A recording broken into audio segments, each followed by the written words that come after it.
Hello, I am Gregory the Poor Typist, and welcome to another edition of Typewriter Club Live. Yes. Oh, I forgot to show the participants. There we go. Yes. Welcome. It's, been hit or miss here lately, but, life. But today we are talking about typing routines. So that's kind of our fallback topic. Last week we were supposed to talk about typewriter regrets. So feel free to discuss either. So again, if you enjoy exchanging letters or postcards using your typewriter, feel free to join us at typepals.com. And yeah, and of course you can always join us here as well, either through YouTube or Zoom. So yeah. All right, so we have some people joining us, so let's let them in. And while I'm letting people in, I do want to remind everyone that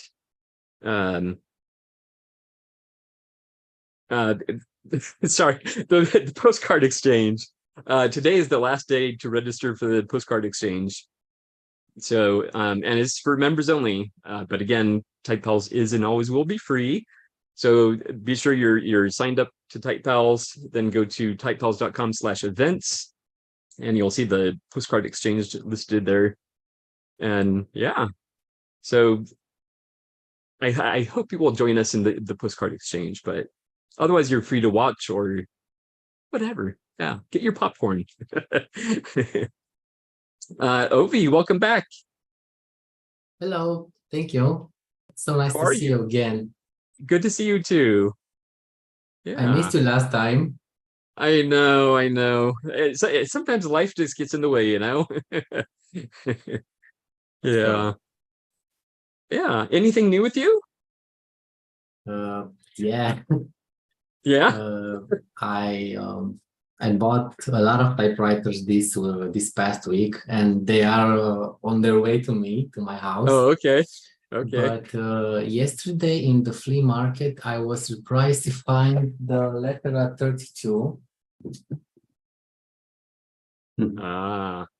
Let me show it to you. It doesn't have Romanian diacritics, but I think it's a German one. And it's in a very nice condition, in my opinion. Oh, yeah, it looks like it. Yeah.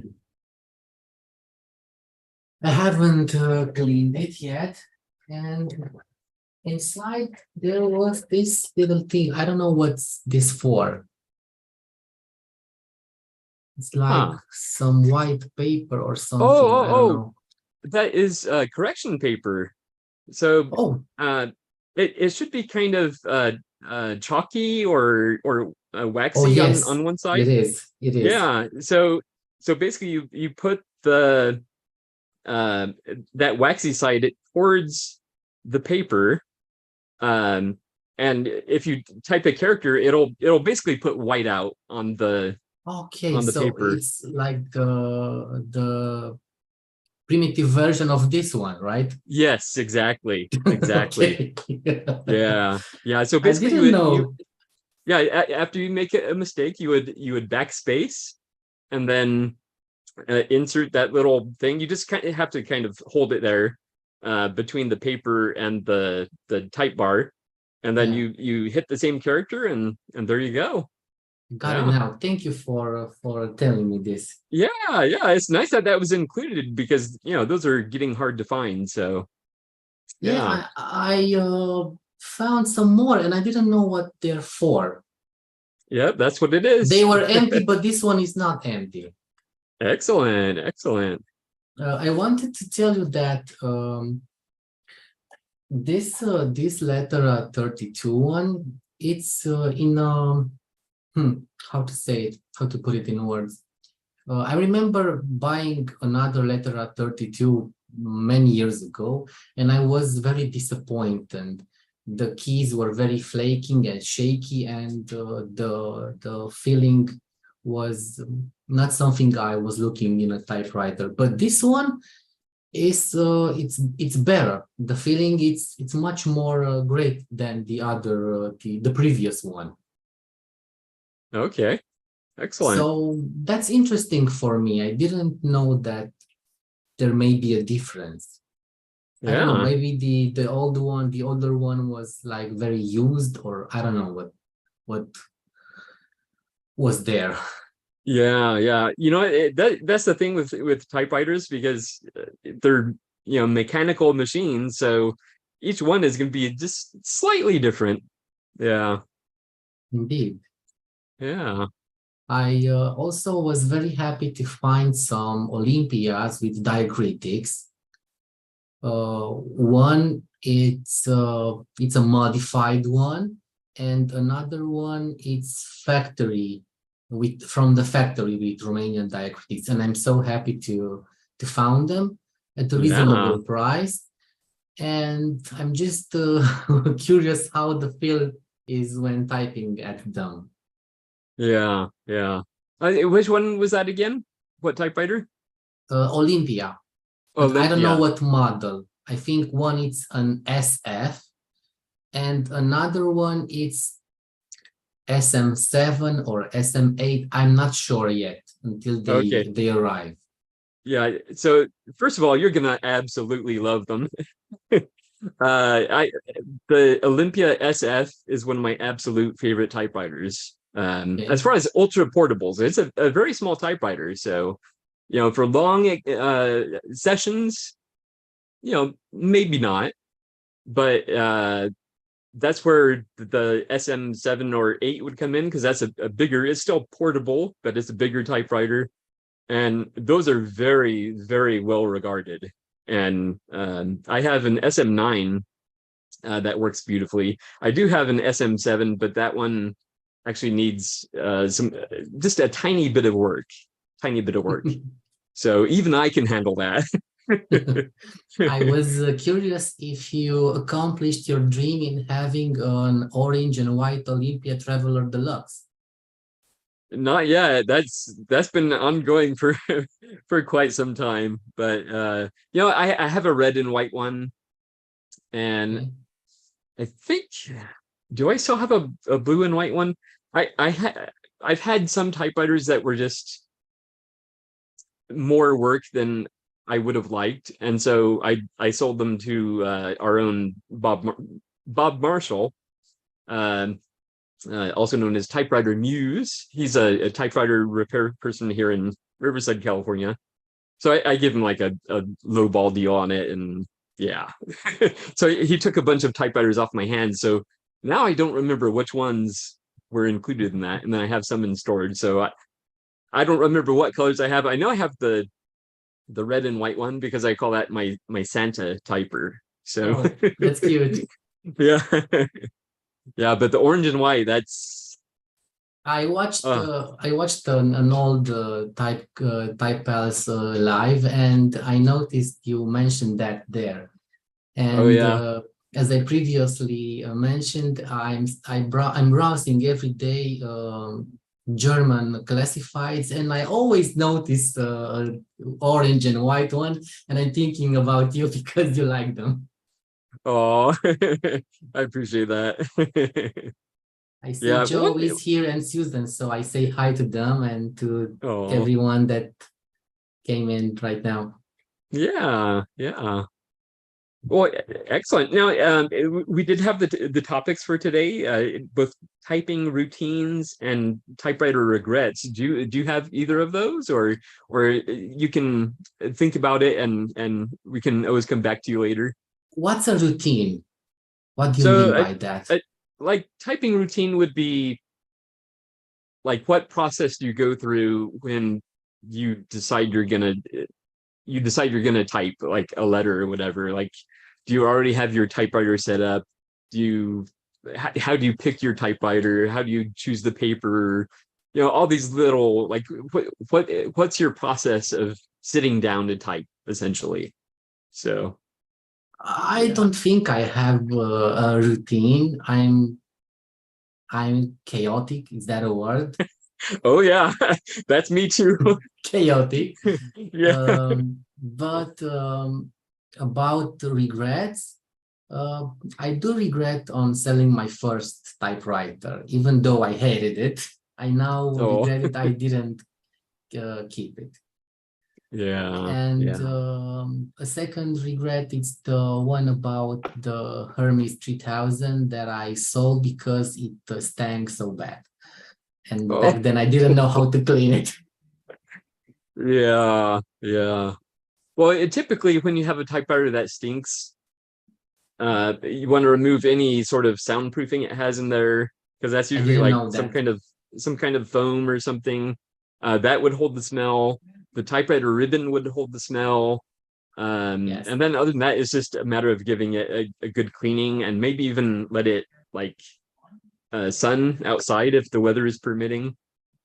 So yeah, Yes, I didn't know that. yeah, yeah. Yeah, because a lot of typewriters, they have that foam insulation to help dampen the sound, um, and that's a magnet for cigarette smoke or other mold and mildew and all Even that insects. stuff. Yeah, yeah. So yeah, we've had a few members that have had to deal with major problems. Like I think one of our members he had a typewriter that smelled extremely heavily of smoke. I think he thought that maybe it was in like a house fire or something, and so it had a very very strong smell of smoke. And I don't remember how he resolved that or if he did, but yeah, yeah, yeah. Well, thank you for offering your input on those Thank you. topics there. I'm so Yeah. happy to be here. Yeah, it's so good to see you again. And Thank you. I still need to work on the podcast episode, so No problem. that No rush. that's going to be from a couple weeks ago. But yeah, again, it's been a kind of a crazy week for me. So yeah, but again, it's so good to see you, Ovi. So good to see you. Excellent, excellent. And I see a new face, Bob Walker. How are you, Hello. Bob? Fine, thanks. I'm coming to you from Wisconsin in the U.S. Nice, and nice. thought that this might be kind of a fun outlet. I've recognized some of the names here from some of the Facebook groups regarding typewriters and things like that. So just thought that this could be potentially a good outlet to connect with folks and to use typewriter better. So, Excellent, excellent. Now, since you are new, did you just want to tell us just briefly about yourself and maybe how you use typewriters? sure. Well, my background actually does include typewriters. I'm old enough. My career started in journalism. And when I started, we were still using typewriters in the newsroom. So it's 1977, 78, somewhere around there. And we used typewriters until about 1983 or so, and that's when computers took over and we went that way. So my typewriters all went away, but I don't know, maybe 5 years ago now or so, I started thinking, I'd kind of like to have a typewriter again, and I mentioned that to my older sister, that it just in passing that I kind of was thinking of getting a typewriter. And she says, well, I still have the one that mom and dad gave me for high school graduation. My sister's 71 or 72 years old now. It's an Olympia SM9. And I mean, it was in beautiful shape too. It pulled out, obviously it needed a new ribbon, but I mean, the typewriter was just great. And so that kept me happy for maybe a year or two. And then I started thinking, boy, I kind of like to have a typewriter like I had, and when I was just starting out. So I couldn't remember exactly what it was. My first typewriter I finally settled on it was something very similar to a Royal Quiet Deluxe from around the mid 1940s, because it still had the glass keys, round keys. I bought it used when I was a freshman in college. And then when I became an English major, a couple of years later, 2 years into it or so, I think I needed a better typewriter, and I bought a Smith Corona 2200, the SC Corona-matic 2200. And so I have added those, but as you can kind of see behind me, it just kind of grew from there. The state sales are so much fun to go to and pick things up. And finally, I finally settled on a collection strategy. I have all 12 decades from the 1890s to the 2000s in my collection. So every Wow. decade along the way is represented. As far as typing routines, one of the things that I wanted to share, and actually it's part of why I'm here with the group, is I have, this is going to sound corny, but I actually put it on my schedule as typewriter of the week. It goes on my calendar, and I rotate my typewriters, which ones I use. Now, some of the really old ones just can't really hang with that typewriter of the week and get used. I got a Calligraph 2 that is, you're just not going to type on that. And a Hammond 2 also, which you're really not going to type on. But as far as all the 1920 and beyond ones, yeah, they're all in working condition. And so I rotate week by week. And I just kind of set them in front of myself, maybe two to four times a week, and write. And who knows what's going to come out. A lot of the stories that seem to be coming out, and I'm on a kind of a creative jag now of the typewriters telling their stories, of their backstories, and I'm having a lot of fun with that. And so I thought, well, maybe this would be a venue that I could share that through if somebody was interested in reading them. And I like them, but as to whether anybody else would be or not, I don't know. That's up to you. So that's why I'm here. Now, I did, Gregory, before I leave you, I sent you an email yesterday expressing a concern. And I don't know if you don't have to address that now, but I just want to make sure you got that email. I'm yesterday I was very bad about checking email, so I haven't seen yet, but I'm sure it's there. Okay. Okay. If you don't have one, please let me know. Reach out, because sometimes emails go into spam filters and you never know. Yeah. So, Oh, but yeah, anyway, there it is. we can take that one up at a later time. So, but Okay. that's why I'm here, and that's who I am. So it's good to be here. Excellent, excellent. And now I'm going to go back to your background here real quick. Since those actually are your typewriters, I was when I saw it was a virtual background, I was like, are those his typewriters or not? And I spy a Royal FP. How do you like that one? Which one? The Royal FP is the bigger. Oh yeah, the FP. Yeah, that was a $10 typewriter. Oh wow. Somebody's garage off Facebook Marketplace, and it well, none of the keys worked, but I got it working again. But I did find, as I was going through it, that some of the springs underneath had rusted and actually broken. The typewriter was still working, but the springs were broken. And I hooked up with oh god, what's the one? Typespace in Portland. Had some springs that were he sold me some springs. So yeah, that's a fine typewriter. It's actually right now it's due up as next week's typewriter of the week. The one that's now is right next to it. That's a Hermes Rocket from 1960. Oh yeah. The FP is a 58, and so I'm not sure yet what the FP's story is going to be, but I'm working on the Hermes Rocket story right now, and making it the typewriter upon which, just to give you a little thing, it's the Hermes Rocket is going to be the typewriter upon which Bill Sapphire wrote a speech on July 18th, 1969, about what the president should say. It was the president's speech if the moon if they landed on the moon and couldn't get off. It was just called "In the Event of Moon Disaster" was the subject line on the memo. And oh wow. I'm positioning that typewriter. And of course, my typewriters are personified in their stories. So they are partners with the writer. They don't write themselves. They are partners with whoever it is that their writing partner is. They're not owned. Wow. So, but anyway, that was a long story about the getting from the FP. But I think the FP is either going to be probably in a newsroom setting, a journalism setting, some sort of corporate setting, because it feels that way. I look at the FP and I said, "There's a corporate typewriter there." Exactly. Yes. Typewriter. That's not one that you lug around to the coffee shop. Yeah. Exactly. I do have a Royal FP, specifically an FPE, so it's Elite rather than Pica. And unfortunately, I think I'm falling out of love with it just because of its size and the fact that it doesn't have a case. Um, it just sits there on my desk and it takes up so much room.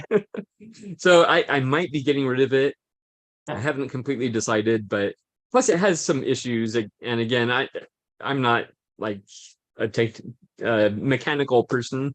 So as far as doing repairs, I've tried it, trust me. I've spent countless hours trying to make a simple repair, well, what I thought was simple, and it turned into hours and cursing and frustration. What I do want to ask you, are you good at that sort of thing as far as repairs or upkeep? Well, probably for one thing, I'm sort of a cheapskate, so I generally don't want to spend a lot of money. So my most creative repair was on an Oliver 9 that I got that the drawstring was broken on, and that and a whole bunch of other stuff. But the drawstring I actually replaced with a string and a bicycle pannier hook. The pannier hook is a perfect hook onto the carriage of the carriage of the Oliver 9, and the string got it over to the drum. That at first I thought when I bought it, I thought, well, I'm just buying just like an object to set on a desk, but I could feel that there was still tension in the mainspring, even though it was disconnected. I could wind it and say, yeah, there's still tension there. So if there's still tension there, if I can get this over there, and yeah, and sure enough, when it typed its first words, it was kind of like, wow. Yeah. So, Yeah. yeah, but no, as far as high-end repairs, no, I can't do that. I got a couple of little tools to do some low-end stuff and kind of get them working reasonably well. But Yeah. high-end stuff, no. Yep. Excellent. Excellent.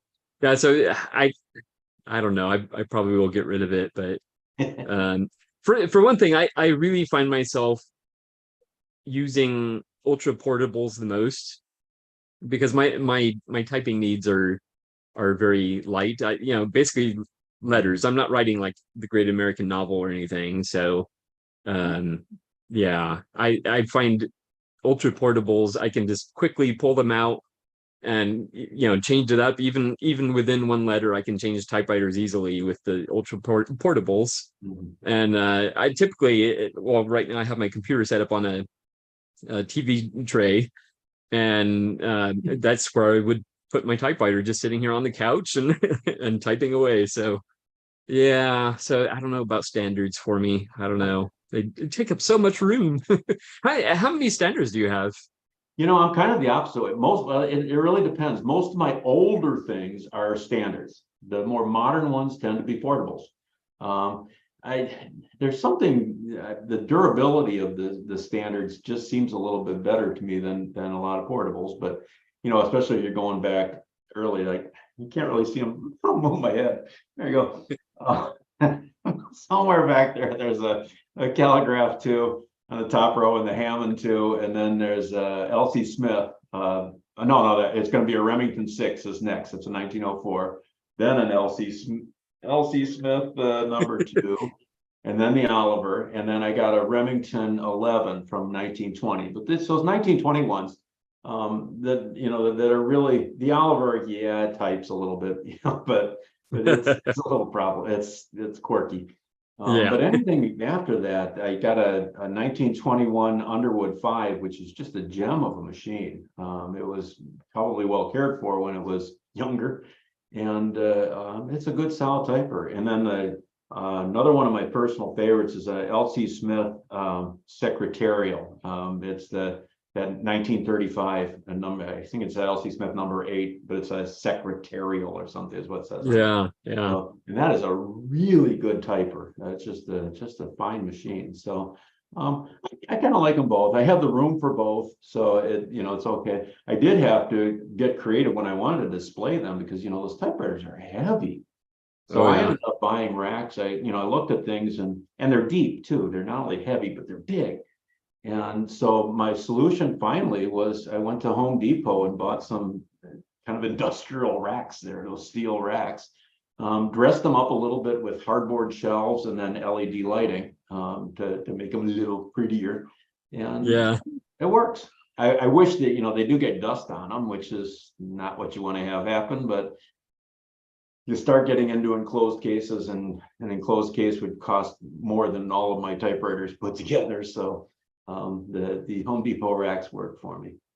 Yeah, yeah. Excellent. Well, I'll mention Bob Marshall again. He has these. Actually, I have one. Sadly, the cats have taken it over. But he has these. Basically, it's just a cover that you just lay over the typewriter. Nice. Yeah. So it fit. Yeah, it's not going to fit some of the standards, but portables and ultra portables, it would definitely fit. So. Well, and even if it doesn't cover the whole thing, anything it does cover is one less place to accumulate Exactly. junk. Yep. Exactly. And of course, the main things you want to cover are the platen and the tight basket. Yep. So Yep. as long as you cover those, you're probably going to be good. Yeah. Yeah. Cool Yeah. idea. Well, thank you so much for your input and for joining us. And I hope you will definitely join us again because you're one of us now. So, all right, thank you, Roger. Oh my goodness, Roger, where have you been? Are you Hi, how there? are you? Good, good. Here. It's been a long time. Yeah, I think I had some problems getting logged in with Zoom. Oh no. The time changed. So I was here Oh, an hour early and didn't get on. And then a couple of weeks I found out it was an hour later. yeah. So there was the time change, and then also the meeting itself. Originally it started at 9 Pacific, Yeah. and then I changed it to 10 Pacific. So and you're not the only one to miss that because I've had several people looking for the meeting at 9 o'clock and not finding it. So Yeah. So yeah, I but missed a couple of welcome back. months. Thank you. Yeah, And I finally started answering some letters. So I've been typing this week. very good. That's a good thing to hear. Yeah. So I'm still about 18 months behind my letters. So we'll get You know there. what? I'm probably right there with you actually. Oh, it's bad. Yeah. I shouldn't admit that, but yeah. Well, it's honest. Yeah, definitely honest. I feel like hiding my profile on the Type Pals database, but Yeah, we'll see. yeah. I don't have that much problems with it, but I stopped doing the post exchange for a while because I Yeah. got Yeah. behind.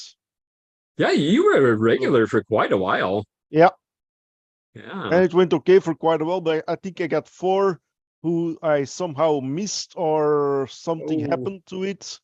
yeah. So I've got them open in tabs, and I'll be sending them postcards one of these weeks. Good, good. As long as you send them out eventually, that's all that matters. Yeah. Yeah. Any new typewriters or anything? No, still No? waiting on one, the same one like last time. Oh So, wow, you've been waiting a long time. Yeah, I never got around to meeting with my coworkers. So, Oh, that's right.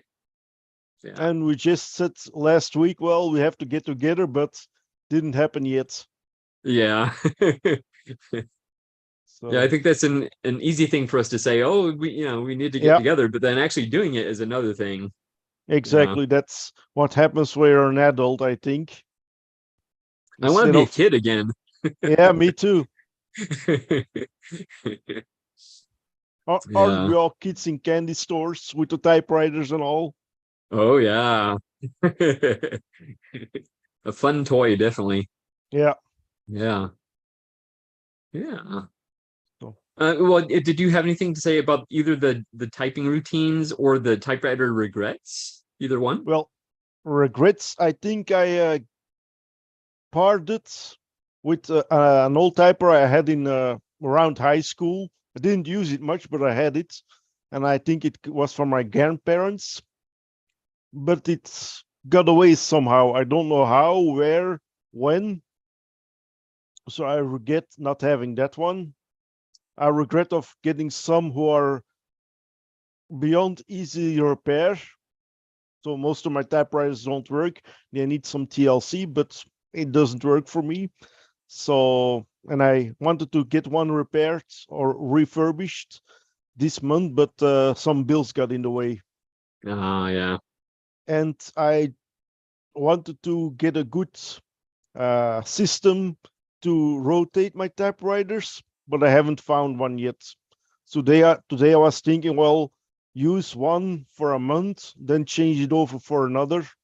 But I'm not sure if it's going to keep that way. So looking for a good system. Yeah. Excellent. Well, thank you for that. And Thank was you. there anything else new with you? No, nothing. Okay. Well, Nothing. again, It's been just one boring year. well, Nothing new. sometimes boring can be good though. Yeah. Sometimes it's not, but sometimes it is. Mhm.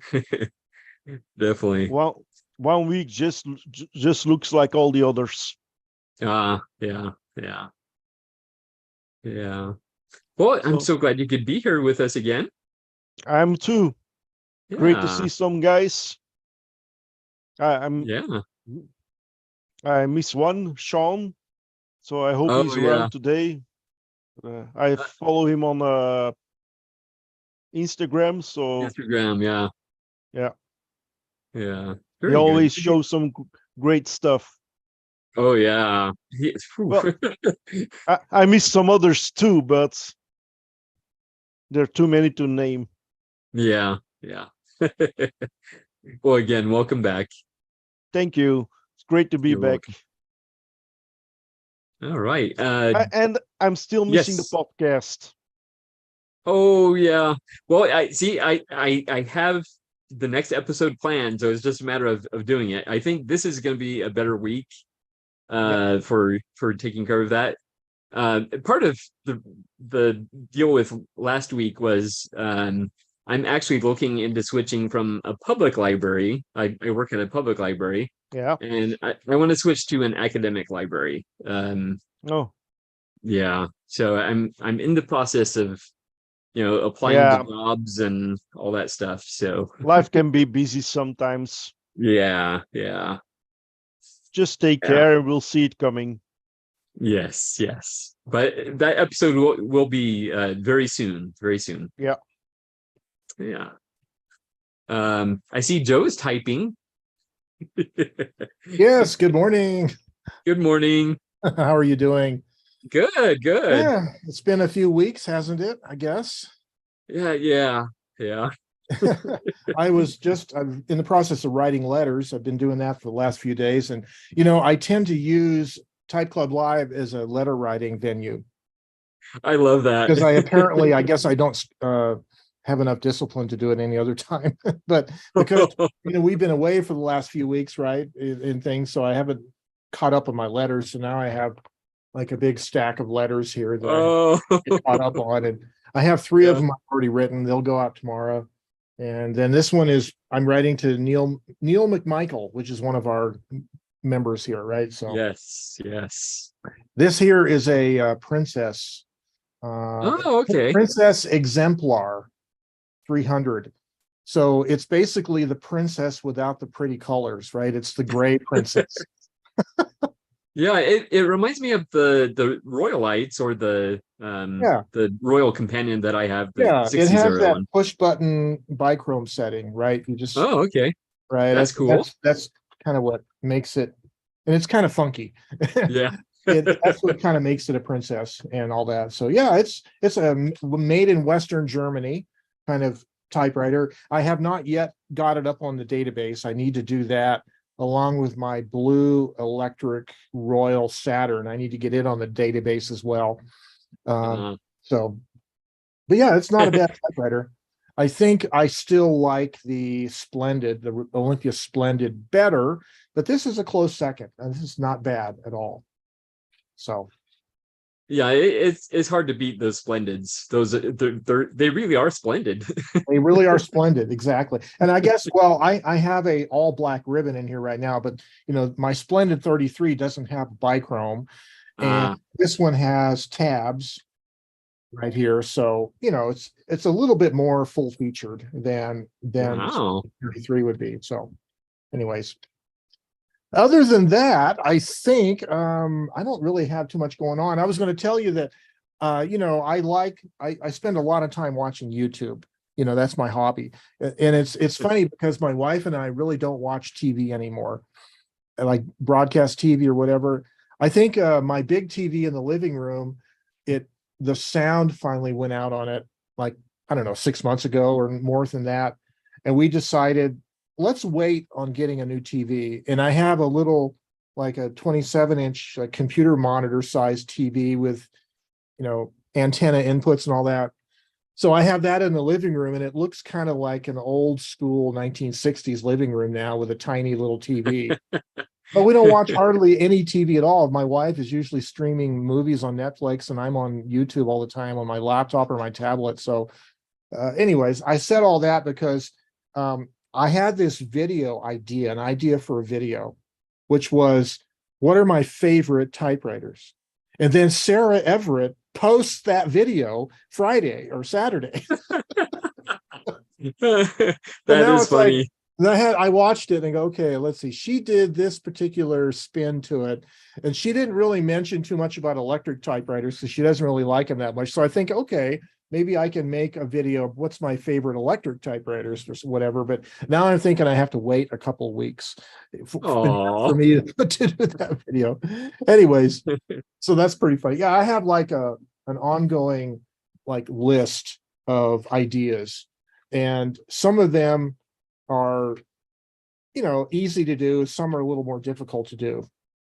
So like I had this one idea, putting carbon film ribbons in a cloth ribbon typewriter, like respooling, taking an old cartridge from a daisy wheel typewriter or something, and then you'd have to find a manual typewriter that moves the ribbon far enough on each stroke to permit a fresh character imprint, right? So that was like a crazy idea that I could do, but it would take a lot of work, like which typewriter moves the ribbon fast, that kind of thing. I think one of my German typewriters, maybe the Voss or something might, but anyways, yeah, I have all these weird ideas that I'm still working on. So I don't know what this week's video is going to be at all. Yeah. But maybe I'll get an idea from one of you guys. But it does remind me, since Bob Marshall is here, I'm going to tell Bob, hi Bob, that my Corona 3 is now done. It was over at Mesa, Arizona with Bill Wall. And I'm going to pick it up and then probably drive out to your place to get the case. But that probably won't be until September because they're having the Phoenix type in on September 25th or whatever it is, right, Brian? And so I'm going to try to make it to Phoenix and then pick up the typewriter and then head out to your place. My wife wants to go, and she wants to make it a trip where we go to San Diego and visit her sister. So we'll probably hit Riverside on the way out of San Diego. So anyways, I'll be calling you sometime in September, Bob. Bob, you guys don't know maybe, but Bob has my Corona 3 case and he's been restoring it. So over there. Yeah, over there. Well, and it's been a lot of fun, Joe. And I'd be real excited for you to maybe do a video to inform everyone else how to redo cases. Because what I had to do was I had to figure out the dang hardware. And the hardware has been a nightmare, to say the least. And so what I was able to figure out is I had these customers maybe a year and a half ago, and they were young people from the aviation school that we have at the local airport. So I called them. I said, hey, young people, you are awesome. Come help me with this. And they were like, sure. So they came over and they looked at it and they're like, I haven't a clue. So they took pictures and took it back to their teacher, and their teacher went, these are not aviation rivets. These are motorcycle brake pad rivets. Oh. So naturally, in the world of motorcycles, consumables like brakes and whatnot, we go, motorcycles are just brakes, batteries, tires, oil, nothing else. Everything else will run forever. So Right. I was able to, so finding old motorcycle brake pad rivets is hard, but I was able to do it. And the problem is you cannot order them. You order them by the 100 pack. You don't just get to pick up 10. Well, a 100 pack is $20. So I had to order several sizes to really figure out, Joe, I got to tell you, I've probably spent $300 accumulating parts, materials. I've got big rolls of different All right. Gonna have to pull some money out. coverings to put on the cases themselves. It's been very exciting, and I thank you so much. No, it's all good investment, and I very much look Well, I forward think to. what we can do is maybe make a video about it, and then if it gets you any business, you can help use up some of them parts. Because what do you do? Material like that is so pricey, and we don't think about it. We just kind of glue the cases back together as Yeah. we may. Yeah. Maybe I'll use it. I've used newer rivets, very short, aluminum Sure. rivets to make up, as long as they're not big on the typewriter, but that wouldn't work in yours. So it was a big deal to try to figure out, and I got it, and I'm very confident Well, with it. it might be something you could like make up some baggies and put the label on it and sell these as kits for people that want to redo Corona 3 cases. Maybe sell them. X amount of. Yeah. Well, you need the press, so I had yeah. to spend another $100 or $88 on the press. I mean, it just it goes on and on. It's great. I love it. And I own several presses, you can imagine, but I had to go and I went through all of them going, yeah, no, none of these are going to work. And well, maybe I can.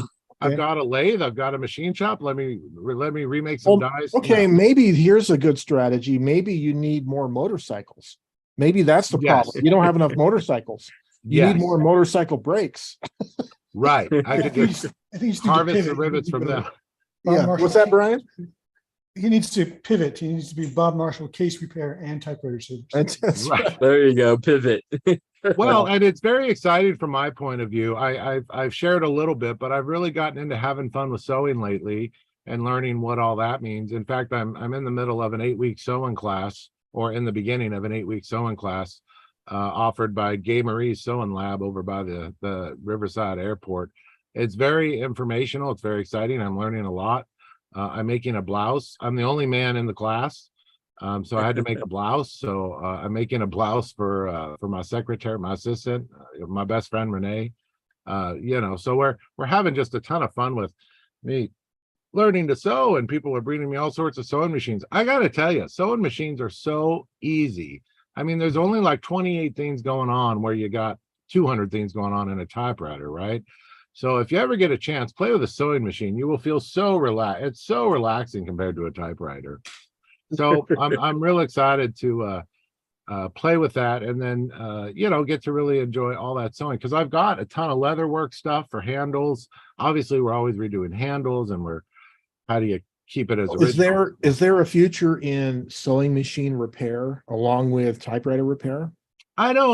The problem with sewing, so right now the sewing machine industry is kind of stuck in 1989 in the world of typewriters, if that makes sense. They've added some computerized elements to them. Some of them may even have eyes. Some of them won't run unless there's string. I'm just sticking to vintage stuff. I suspect, if people are interested in getting their vintage sewing machines going, yeah, that'd be a thing, but it would also have to include a class, right? So there's a great market for it. If we figure it out, let's say 0.5% of people in the world are interested in typewriters, where there's probably, 7, 8, maybe 10% of people who are interested in sewing machines. So it really would be a good market, but I'd have to go back to just sticking to vintage stuff, because the new computerized stuff, it's still being made, it's still being supported. They've got their technicians, it's less than 5 years old, etc. But the vintage stuff, they want nothing to do with. But people love the vintage stuff. And what have they done? There's not much to it. I mean, the decoration, of course, you could sandblast it, repaint it, and then put new decals on it. Well, if you find an industrial sewing machine that'll sew denim, then you can do your own custom jeans, right? You could buy some jeans, cut them apart, measure the panels, figure out your own style, and then you could crimp on your own hardware to them and call them, whatever typewriter muse jeans. You could have your own little brass fittings or whatever, So, and that's funny because the first sewing machine I got was quite industrial. They refer to it as a medium industrial. Hmm. It's a 1960s. It was made in Scotland there at the Singer factory. It's called the 328K. And I didn't believe it when I saw it on YouTube. So I tried it. It'll sew through denim, through leather. It doesn't care. It's real Oh. big and happy. And they'll do double needles as well, which is a big deal. You can sew Right. two things at the same time next to each other. It'll zigzag. It has like a cam system on the top, and so as it goes, it'll zigzag or do funny patterns. Right. I'm learning a lot. Thanks for letting me nerd out about it. But What's Sure. the difference Thank between a serger and an industrial sewing machine? oh yeah, No, it's not set up for a joke. I'm just asking, what's the difference between a serger and an industrial sewing machine? Because I thought they were interchangeable. they're not. Sergers are actually doing like two things at once. So they've got 4 lines going. And if you look on the inside of any t-shirt, you'll see what a serger does. And sometimes a serger will cut as well. It's pretty common, the commercial one. So on the inside and side of your shirt, you'll see that it's sewn, and then there's a wrap around it. Right. And that wraparound is what the serger is doing, as well as sewing it. And as you push it through, it also trims the edges. So Oh, wow. yeah, serger is. I had that question too, Brian. Okay. What the heck is? I don't own one yet. I've got one over at there's one available to me over at the Typewriter Lab. But I'm not sewing that. I'm looking to make table covers for my display tables when I'm out in public. I'm looking to make, if I could sew the patches on our shirts, our professional shirts we use in the showroom, that would be great. So that I'm looking to, or maybe make curtains. I mean, I'm looking to do simple things, and they're teaching me how to make clothing. And I'm like, well, I don't know if I'd ever use this, but in the meantime, I'm going to have a lot of fun. I'm going to have a lot of fun learning. And it's strange because all the other women in the class are going, what are you doing here? So when I explain it to them, it makes sense. Yesterday, we did all the fittings for the shirts, and naturally my my friend Renee wasn't there for me to jot down her numbers. So I'm just sitting there jotting down numbers as all these women are trying to size up each other. I mean, there's only so much I can do. Once or twice I just turned around and faced the wall, so it's okay. I'm having a good time, and I'm very excited that there's mostly young women in the class. Yeah. So it seems that sewing is still going to be popular. It's going to continue to be popular, etc. And I just want to do no different than if I was a businessman who bought a typewriter just so I could do return letters to customers, right? And I've gotten that before in my showroom. I have a business. I'd like to just type out some return letters to customers, etc. Absolutely, we've got the machine for you. And we've been crazy busy with repair. We'll have to find a way to remind Gregory he's got a typewriter shop in town if he ever really wants to get an FP going or whatever else. And I hear they're pretty nice to him on pricing. I'm just going to throw that out there. I believe they are. Yeah. Very nice. Very nice. Well, I think at the end of the day, it's all what you want to invest in. We've been very lucky because I'm doing my own platens. People are excited to bring me the machines and just have them done. But we've gotten to where we're backed up about 5 weeks right now. Cesar's coming in 2.5, 3 weeks. He'll be hitting town. So we're getting him set up for that. And what he's going to do is he's going to live in my mother-in-law suite, and just work 8 hours a day, and we'll try that. And that's been fun too, because Cesar's in Texas. So I had to explain to him California law. No, you don't get to work 18 hours a day, Cesar. You only get to work 8. I appreciate if we have it, but then I'd have to pay you overtime. See, so we've had a lot of fun. And this is how you're going to have to do your taxes. And this is how. But our pay rate here is much, much higher than it is in Texas. So he's very excited about the opportunity, of course, and he's being a good sport about all of it. So it'll be excited. He'll be out here for I think 5 months. So Joe, when you come around, he'll be on property. Fantastic. Yeah, and we've got a guest room these days. If Andy needs a place to stay, you can. Oh yeah, we might do that. We might stay overnight and give us time to visit. Nice. So absolutely. Someone was mentioning in the comments this typewriter, how come it doesn't have a logo? Well, it has the original manual and it's Princess. Someone hand wrote Princess, but it's an exemplar 300. It is a Princess, and you'll notice in the picture here, I can get it lined up right here, should be the logo. Well, it's not. I don't see any indication of even a decal. I mean, looking at the way the light hits it, it just looks perfectly clean. So either the decal came off, and I don't think this is a repaint. It looks original. So why there's no decal on that, I'm not really sure. But anyways. Thank you, Joe. I was the one asking that yeah. in the comments. Yeah, so that's basically, I know what it is because it has the manual. Yes, of course. There you go. So it's a variation of the Princess, and I guess it's the Pauper, right? The Prince and the Pauper. The Princess, the beautiful two-tone, lovely colors. This is gray. Well, I guess you could say silver if you want to make it a little more royalty, right? But it's pretty much gray. So it's the Pauper. Yes, agreed.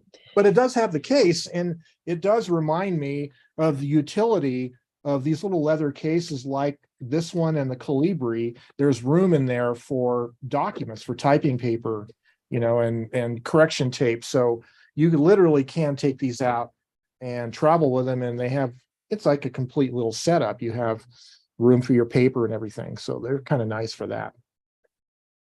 So yeah, it looks really good. What's this typing in Phoenix on the 23rd? I think Monk said 23rd. Yeah, that's right. Phoenix typing. Yeah. Or typewriter roundup, depending on your choice. Yeah. Okay. So it's going to be at what's the venue, Brian? It's a Changing Hands bookstore, Right. which is also First Draft Book Bar. Book Bar. Thank you. Yeah, I've been there a few years ago. It's a really nice venue. So it's a bookstore with a coffee shop, and they serve beer and wine. And then it has a big meeting room behind it. So it's a really great venue. Yeah. Well, that sounds fun. Maybe I'll bomb out for that. Yeah, you sounds should. fun. And then it'll be later in September, so it won't be 1,000 degrees centigrade or anything, It'll be like 990 degrees centigrade. Yeah. It's still pretty warm. Going through Yeah. that desert, I'd have to travel at night just to make sure nothing blows up. Yeah, but Yeah. who knows? I could always just drive a car like a normal person. Boy, That wouldn't be you, Bob. That wouldn't be you. You'd have to No, take that's true. That's true. You're not wrong. I don't know. We'll see. That'd be a lot of fun though, and it's really just next door. It's just money and gas. And I'm getting all the ACs. All the ACs broke in my car and my house last week, all at the same time. Oh man! But I got everything. Yeah, I got everything fixed, but the AC in my Excursion. So we'll do that one next week. And wow, yeah, It's supposed to be 103 today. which is hot for us. I know Brian's over there giggling, going, That's nothing. It's going to be over 110 every day this week. I had 108 in my car a couple days ago here in Albuquerque, but that was out on the street. You know how the cars are going to measure higher, and it's a dry heat, as they say. So, so mile elevation, it cools off to about 70 or 68 at night. So ours has been a wet heat the last few days. It's really driving me nuts, Gregory. How about you? I mean, wow. I've just been staying inside. Yeah. Wow. Yeah. I think our lows have been like 88, 89 overnight. Mm-hmm. It gets up to 114, 115. It's really great here early in the morning. If you can get up around sunup or a little before on a summer morning, it's really nice and cool. And then it just rapidly heats up throughout the day. Yeah. Yeah, well, we should get monsoons through the next couple of weeks, and then it'll be cooler but humid, and then it'll be cooler and nice. So is that your prediction, Brian? The monsoons start in a couple of weeks? Yeah, that's my prediction. Okay. Monsoon season started a couple weeks ago. Yeah, so we saw a couple cloudy evenings, but no rain. But yeah, I predict monsoons in 10 days. Okay, 26. Lock it in. 6. It'll I bet be. you Susan's laughing at us, going, "These guys don't know." They don't know what humidity is. No. Right. Well, Joe, I had one last question about your typewriter there. What does it say? What does it say on the back of the typewriter? It says Precision made in Western Germany. But no branding or anything, No huh? branding. No, that's right. No Huh. branding. So it's really just the owner's manual. That's how I know that it's a Yeah. exemplar, Wow. which is a funny name. But yeah, Yeah. it's related to the princess. It's essentially a princess as far as, mechanical. Yeah. And yeah, it has the ribbon cover that pulls off like that. So they're Nice. metal spools, which is nice, So yeah, Yeah. this is from John Lewis, actually, this machine was. So Oh, okay. So it works well then. it works well. Yeah, exactly. Can I just say it's pretty exciting how much, from my point of view, I think Joe's using the word John Lewis a lot lately. I think Well, I am, because he's 80 years old and he's going to be retiring soon. I'm not sure. I guess it depends on how often, when he can get his work done, right? But he's constantly has new people coming in with jobs. So, but yeah, he's talking about retiring, and maybe he lives in a little farming community south of Albuquerque, Bosque Farms. So he'll probably do some work out of his house, but so I'm trying to take advantage of, when he has some nice machines that he's done, and if I have the cash, it's fun to pick up a few of these before he retires. So smart man. That's very kind of you as and well. this didn't actually cost me anything, because I keep joking that Intel bought it for me. But as you guys know, I have a career at Intel, and we had these. It was a gift card, like a cash card, and if you were recognized for like a safety something or whatever, they would put like $10 or $25 on your card. So I had saved up all this money on my recognition card, and this was bought with that. So it's like, yeah, this is an Intel typewriter. They not only make chips, but they sell typewriters. They didn't know it though. And is John doing is he doing copiers, printers, fax machines as No, well? he's out of that business. Okay. He's just doing typewriters. Yeah. I went to a lady's house several days ago, and her dad was a typewriter slash fax slash copier repair guy out in Ontario. He used to own a business called Montclair Business Machines, and Montclair is next to Ontario. Right. Well, as John well. used to do all those office machines. He also did. There used to be a business in his same building next to him that was a vending machine business, and he wanted to buy the whole building, so he had to buy the vending machine business. So for a while, he had all these gumball machines and candy machines that he was doing. And in fact, my grandson, when he recently this year started his own barber shop, we got one of those old machines from John in this back room, and we took it all apart and cleaned it and repainted it. And now there's these gumball machine in my grandson's barber shop. So it's kind of cool. That's really fun. What a great idea. Yeah. Yeah. I wonder, this guy had a few old typewriter. I had to go through everything to find anything that was vintage typewriter parts related. I had a ton of fun with it. It was a lot of work. But it was mind-blowing to me to see copy Platens next to IBM Selectric Platens next to Royal Platens. Right. This guy had them all together. To him, they were just all Platens. Yeah. And John also had a little museum that was a mechanical antique museum, included early typewriters and like Edison. He still has these Edison players with cylinders, wax cylinders, and big music boxes with giant discs, brass discs, music box players, and things like that. So he still has some of that. Yeah, how exciting! He's pretty well known in the antique world. There's sort of different kind of collectors, but he's more tied into the old antique typewriter people that, let's say, collect typewriters just to show them, not to use them, that kind of thing. Well, what do you think your area is going to do for vintage typewriter repair? I don't know. That'll be a real loss, and I don't know. That'll be the problem. So Joe will be the man. I don't want to be a typewriter repairman. The thing that John has going for him, besides over 50 years of experience, is he has a back rooms full, just literally piled with old parts machines. So it's really, that's the main advantage, is having all those old machines, those chassis for parts. Sounds like I should look to expand at the end of the day. Maybe I should hang out in Albuquerque for a while. I think so, Bob. I think so. See how it can work out.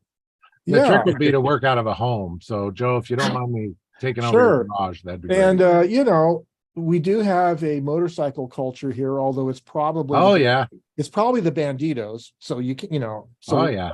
I'll leave it at that. But Yeah, I'm friends with a few of them, and Oh, yeah, we follow each other on social media. I give them a lot of credit, but I'm Yeah. just too busy playing with typewriters these days to go Good. out and ride. But Albuquerque has some great, you know, there's great riding all around there. So why wouldn't you ride? That's right. That's right. Yeah. Well, yeah, come on down and you know, set up shop here. Sure.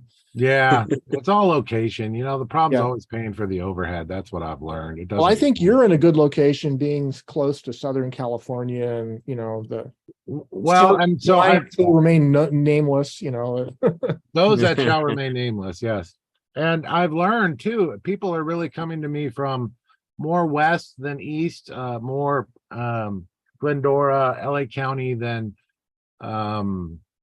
say Palm Springs. So I think the answer is going to end up being somewhere in the middle. I've really done a chart lately, and Gregory will know what I'm talking about when I say I've been hanging around Claremont, looking for a cool place. And Claremont's just one city over from Ontario Airport, if that makes sense. So that seems to be the central of my customer base. So I haven't got it all figured out yet. What I do know is people are driving far and wide. So by the time they get here, that's why I set up appointments, because it's have a cup of coffee, have a glass of water. Of course, you can use the bathroom. You've been on the road for an hour and a half. You know that.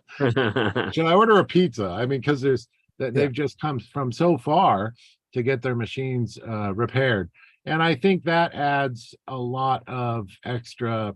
I don't want to say stress, but extra on the repair that I'm doing, because once that machine leaves, the chance of me seeing it again is few and far. And so I've been very fortunate, and let me spend 10 minutes and show you exactly how the machine works. Please use it. Let me see what mistakes you might be making, or what relationships you need to build with said machine. Obviously, that's how you term that. And it works. So, you know, that half an hour of appointment that people have in the service that I do really means the world to them, because then they have the ability to make sure they have a relationship with the machine. And I got a machine back a few weeks ago, and the guy had called me a few months ago, and we only offer a 30-day, but I said, that's fine, bring it back. And the line spacer had gone out of whack, and he goes, okay, well, let me try it.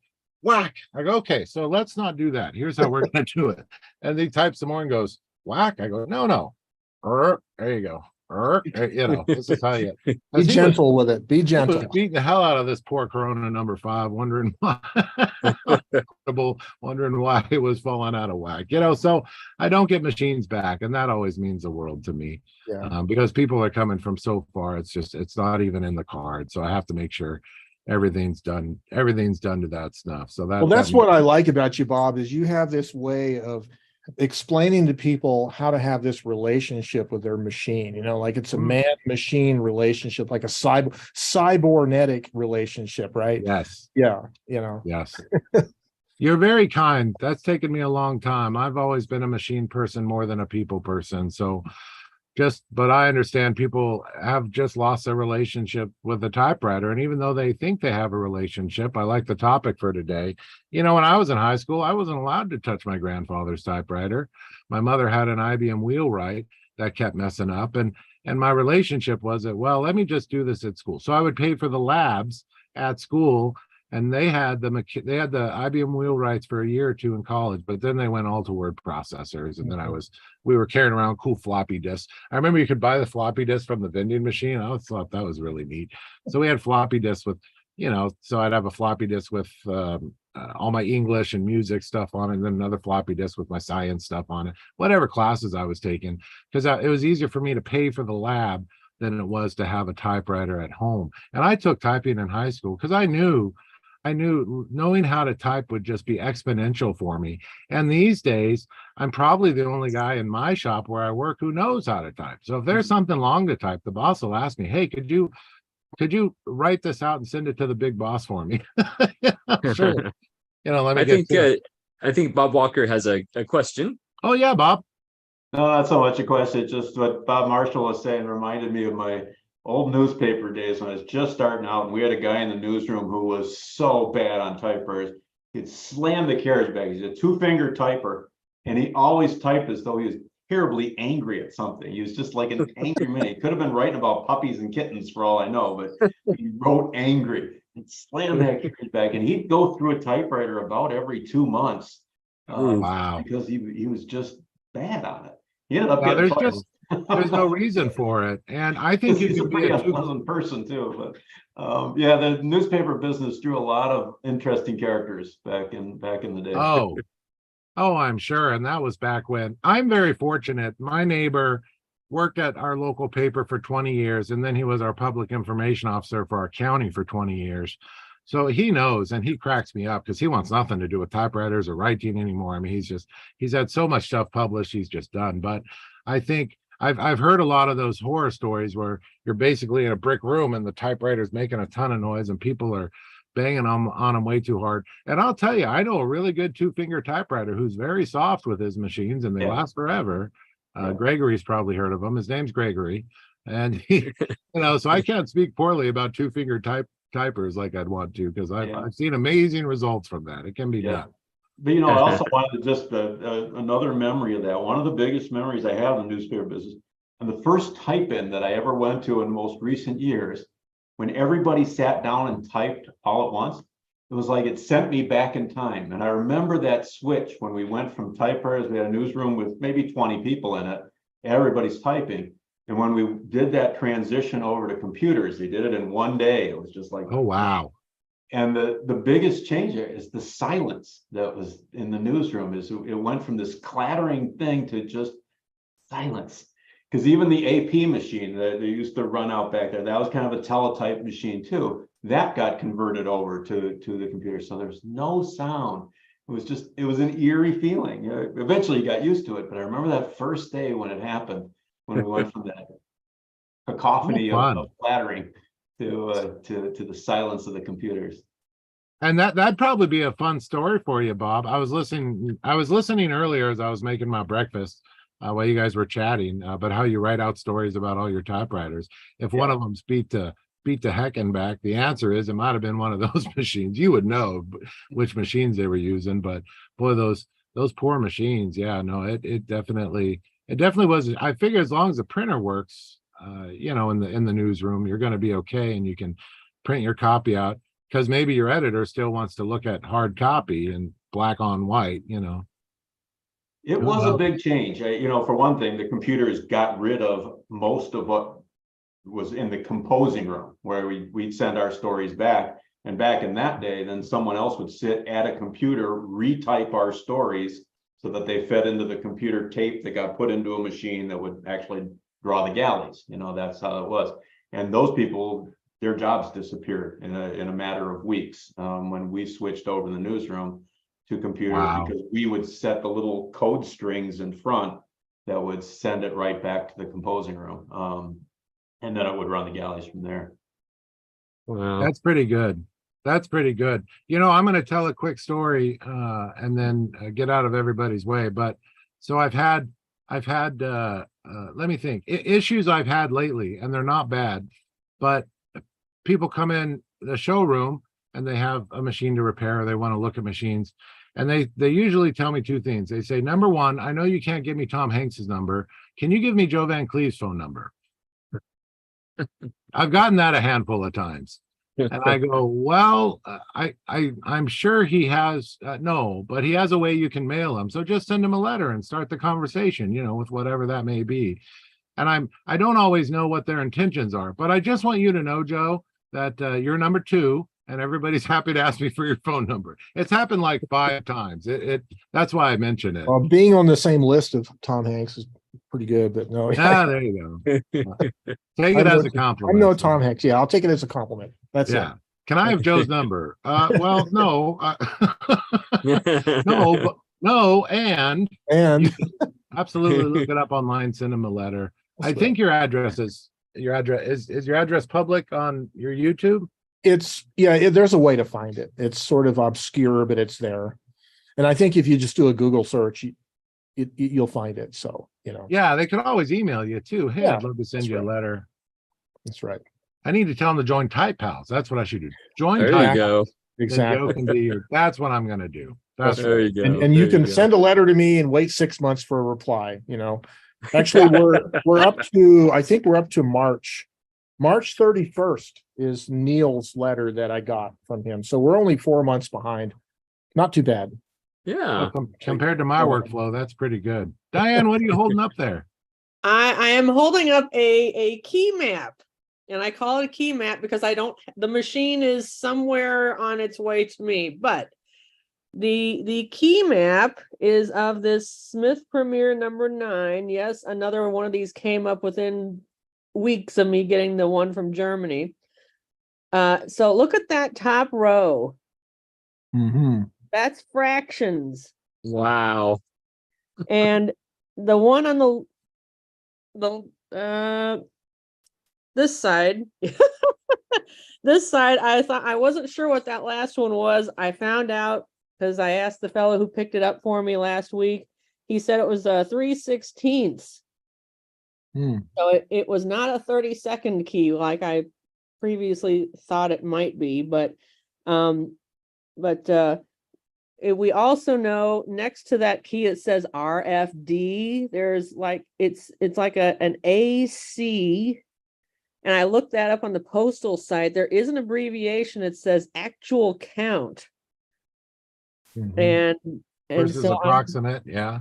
Yeah, so I'm guessing that this machine came out of a post office.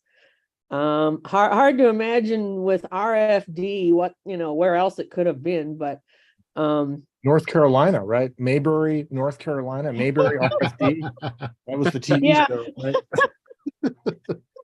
yeah, That's pretty good.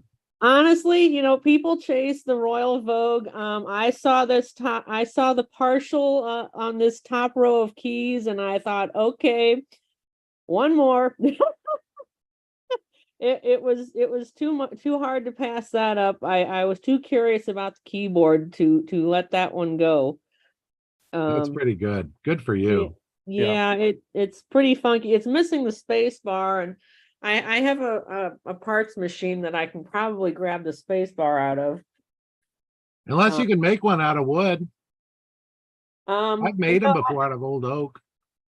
Well, I guess it depends on if I can disconnect the one that's out there, because it's like I actually have one. I mean, it's the one out there is literally in pieces. It was like basically somebody gave me this box of parts. So That's pretty neat. Yeah, you know what that means. It's like it's literally a box of parts. So are you gonna use your little brother's label maker to make the legends for that machine? I'm just kidding. I'm sure you're gonna get the legends printed somewhere, right? What do I need the legends printed for? Oh, do the key already have it printed on there? The key, yeah, I Oh. just don't have the machine yet. I was looking at the eBay auction, and you know how it is. The keys are dirty. I mean, 1909, Right. we're getting a lot of dust here. A lot of dust Yeah. and dirt. It's like I'm sitting there, pixel peeping on the eBay trying to figure out, okay. Yeah, it's like once the guy told me he'd picked it up on Thursday, I'm sitting there in my lunch hour at work with the whiteboard, and I'm like, all right, where are the keys? Good for you. Good for you. I think Bob Walker has a question. I just wanted to add something on that, to what Diane was saying. The calligraph I bought, all of the key legends were missing. And it has a double QWERTY keyboard, which is very unusual on a calligraph. I haven't seen that on any others that I have, but I fabricated, if you can give me just a second here. Hopefully I can lift it up and show it. So that's not a Use virtual a background resin. anymore. There you go. Yeah, you can't really see it. Yeah, I guess you can. I used a resin base, and then a printed thing that I think I used Helvetica type or something that would be comparable to that. And then laid that on top of the semi-hard resin, and then another layer of resin on top of that, which gave me my key legends. So if you did need something like that, that was an idea that worked for me, and it was relatively inexpensive. Those are in good shape, the ones that you got.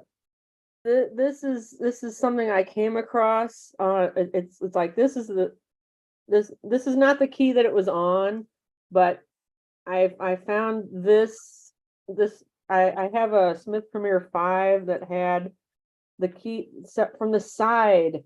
Looking at from the side, I saw several keys looking like this, and it's a lot easier to see on the white ones than on the black ones. But I'm like, what the heck is that? And I pull it off, and it's literally a piece of, I don't know, resin coated paper, maybe. Yeah, that's really weird. It really is weird, and it's like it's on several different keys on that machine. And I picked the 7 off because when I took it off, it actually was a 7 underneath. I'm like, why the heck did they do that? Yeah, see, with the calligraph, what you have is like a little cup that's sitting on top of that stem, and it's just a cup. And so I kind of filled that cup just to the base. It's got a little dimple in the cup where the stem goes in. Filled it just up to the dimple, then put my key legend down, my paper key legend, and then poured the resin on that and used the UV light to fix it, and came out pretty nicely. Yeah, that's really neat. So yeah, another creative way of fixing things, I guess. It's nice to see somebody else that an early typewriter collector on here. We don't see them on here too often. Yeah, Diane is mostly the only one. Well, that's the oldest one I got, that calligraph, and I think it's hard to date it exactly. Thank you. By the way, is Ted Monk still here? I'll just offer a nice that the typewriter database is such a wonderful thing as far as helping to put dates on typewriters. It's just great, and I really appreciate it. So my calligraph, I think, is somewhere between 1889 and 1891 or so, somewhere around in that zone. Nice, excellent. Getting back to Joe. Was there anything else new with you, sir? No, I think that is it. I'm gonna get a cup of coffee here. Excellent. Time for a second cup. Make some for me too. I will. Good to see everybody. Good to see you too. Yep. All right. Susan, how are you doing? I'm good. I'm glad Excellent. to be here this morning. Or Yeah. for me, it's afternoon to see everyone. It's very nice. So I am glad because last week I did not buy a new typewriter Really? because the week before I bought 2. So on July the 3rd, I picked up a Hermes 2000 in a beautiful green case, green Hermes 2000, and it was only $50. Wow. So I had to have it because I don't have a Hermes 2000. And then the next Saturday, that was on a Monday, and then that following Saturday, we drove to go pick up this beautiful little Olympia. Oh. Okay, but guess what? It's a double Gothic. Oh my goodness. It's a double Gothic Elite typeface. It was so exciting. And then what was even more exciting was it has a very sweet little, what do you call it? A sticker, a badge. Yeah. And it's from Bryan Business Machines, from Bryan, Texas, which, if you're not familiar with Texas, Bryan College Station is where the Texas A&M College is located. Oh. So that's their claim to fame in Bryan, Texas. So then Ted messages me and says, oh, I have a Olympia from the same place, from Bryan Business Machines. And then more people messaged me and said they have Olympias. So then I had to look up the guy's name, and I just Googled him and found out that Otis McDonald owned Bryan Business Machines for over 50 years in Bryan, Texas. It doesn't exist anymore, though. But I'm assuming that he specialized in Olympias. And Ted's machine is also a double Gothic. Mine's a double Gothic Elite, and his is a double Gothic Pica. And there's a Typewriter Minutes who's in Southlake. He has 2 of them. And then last week, my husband sends me a picture from Facebook Marketplace of a Olympia in Lufkin with the same badge on it and says, well, what do you think? Are you going to Lufkin? Well, no, I didn't go to Lufkin because it didn't have a special typeface. And, you know, I'm all about the special typeface. So this week is Olympia week. So I'm going to be only typing on Olympia machines this week because I have plenty of them. And yesterday I was very excited because I got my typewriter ribbon order from Typewriters Unlimited. A shameless plug for them. I get nothing from them, but shameless plug. They are awesome. If you need ribbons, they are an awesome source of ribbons and very nice.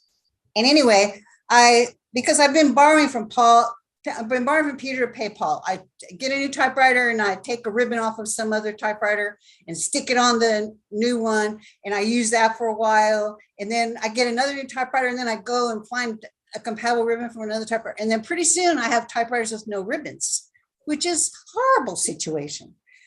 So I decided to just order some new ribbons, and I did. And I put it in my Olympia with the pica italic and typed on it yesterday. And oh my word, I forgot how much I love that typewriter. So y'all think of me as the Hermes person, but no, I'm also the Olympia person. Yeah. Sorry. Tyler. But now you get Yeah. to show the puppy. Yes. Betty Olympia needs some oil. Yeah. Yeah. Yeah, well, I love the Hermes machines, but I also love the Olympias. I forget until Oh, I yeah. tap on them how much I love them. Yeah.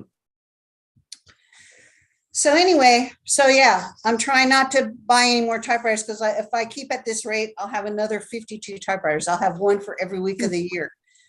And I already have 50, so I can't keep doing that. Oh man. And it must be really tough there because you have such a prolific market there. You find all kinds of good typewriters, so yeah. You make it look easy compared to Southern California. Well, it can be very competitive because we have a lot of collectors in this area. Yeah, yeah. But, you know, if you see it first, then you jump right on it. Like the Hermes Yeah. 2000, right away, somebody posted, oh, you know, somebody needs to go pick this up. And I said, too late. I'm already going tomorrow to get it. You know, it's like, and they should know. They should know better. But Yeah. it's always amazing to me how many great machines are out here. You know, I think, okay, Texas, really, you know, I don't know why I would think there wouldn't be, but I always think there wouldn't be that many great machines. And yet most of my collection is things that I've gotten locally. I don't ever buy and have it shipped to me. I don't buy eBay, I don't buy Shop Goodwill, and I don't buy Etsy. Not that there's anything wrong with those things, but when I first started collecting, I heard too many terrible things about shipping. And so I said, well, I'm not a repair person, so it's not going to do me any good to have one shipped to me and have it be broken. And to this day, I still have friends that tell me all the time about things they've gotten shipped that are damaged in shipping. And they go, well, I got a refund. Now I have the broken machine. And I think, well, I'd rather have the whole machine than have a broken machine. So I've really been fortunate and gotten everything locally, you know. And of course I have the typewriter whisperer in my back pocket. You know, I have somebody who I know can repair any typewriter for me. But, and I do set a limit of what I'm willing to spend. Like this machine was $60. I mean, that's really about the tops that I really like to spend is $50 to $60. So a lot of times though, you just find somebody that doesn't know anything. Like this one only had one picture of the machine. There was no picture of the typeface, no picture of the type bars. The case was trashed. literally, I'm taking all the veneer off of it and I'm going to refinish the plywood underneath and just have wood. But it did its job. It protected the machine. This machine doesn't have any scratches or damage on it. It is not rusty. Was gorgeous. But I saw there was a 1 key, so I thought there was most likely there was something special about it. And so when I messaged the guy, I asked him if he thought he could type some letters for me so I could just see what it looked like. And he messaged me back and he said, well, the small letters are capitals too. I said, OMG, I've been looking for one of these double Gothic machines all this time. And there it is. And so he said, well, I have to have $60. And I said, okay, well, I think, you know what? I think I can pay $60. Yeah. Oh, man. Wow. So, sometimes you're just lucky. Yeah. Yeah. Yeah, I've definitely pretty much stopped even looking on Shop Goodwill. The last few shipping experiences have not been good. They've gotten better at shipping the typewriters, but the whole sold as is thing, and from what you can tell in the pictures, it looks like, okay, this looks like it's in good condition, but it's hard to tell. So I'll just take a chance on it, and it arrives, and it's like, okay, this completely doesn't work. So I had one too many of those experiences. So I'm gonna stick to just buying locally, which pretty much means it's gonna be rare that I get another typewriter. But that's probably for the best, actually. Yeah. That's what I say too. And I tell myself, I'm not even going to look. But then unfortunately, my husband looks too. He looks oh, yeah, you got him started. And then he sends me a picture and says, what do you think of this? Is this one you might want? That's terrible. Yeah. Bob Walker? Yeah, you guys got to come up here to central Wisconsin, because everywhere I go, I'm the only person buying typewriters. Oh, I wow. go to estate sales, and the last one I picked up was this Royal 10 beauty of a typewriter. And Oh, wow. it's heavy. I know, yeah. But wow, very good. 1927, I believe, and I saw it at the estate sale, and they had it marked for $35. And I said, I don't need another 1920s typewriter, because I already have 3 of them. And then on the last day of the sale, I go there again, and it's half price, $17.50. Mhm. I can't say no. I had to have it. So Wow. I brought it home. But yeah, so the downside though is if I do want to get rid of a typewriter, I can't sell it. Unless I'm willing to ship it, and I don't want to ship, so yeah, it's easy for me to get typewriters, but it's really hard for me to get rid of them. Yeah. Well, because I have such an active area, and we do have type-ins in Texas now and recently in Oklahoma and things, I can afford, and sometimes I do things called fostering, which means I buy a typewriter knowing that I'm not going to keep it. I get it to where it works. I take it to a type-in, and then I sell it. I already have someone in mind in my group that I think might be interested in it, and I bring it and I sell it. And I did that with a Royal FP at the Oklahoma type-in. It was a Royal FP that had the carbon ribbon feature, and I named in January when I got Andre the Giant, I said, this is going to be the year of the carbon ribbon. So I took it, and sure enough, I sold it right away, because I knew somebody that was looking for a carbon ribbon typewriter. So I do look for unusual machines in that sense.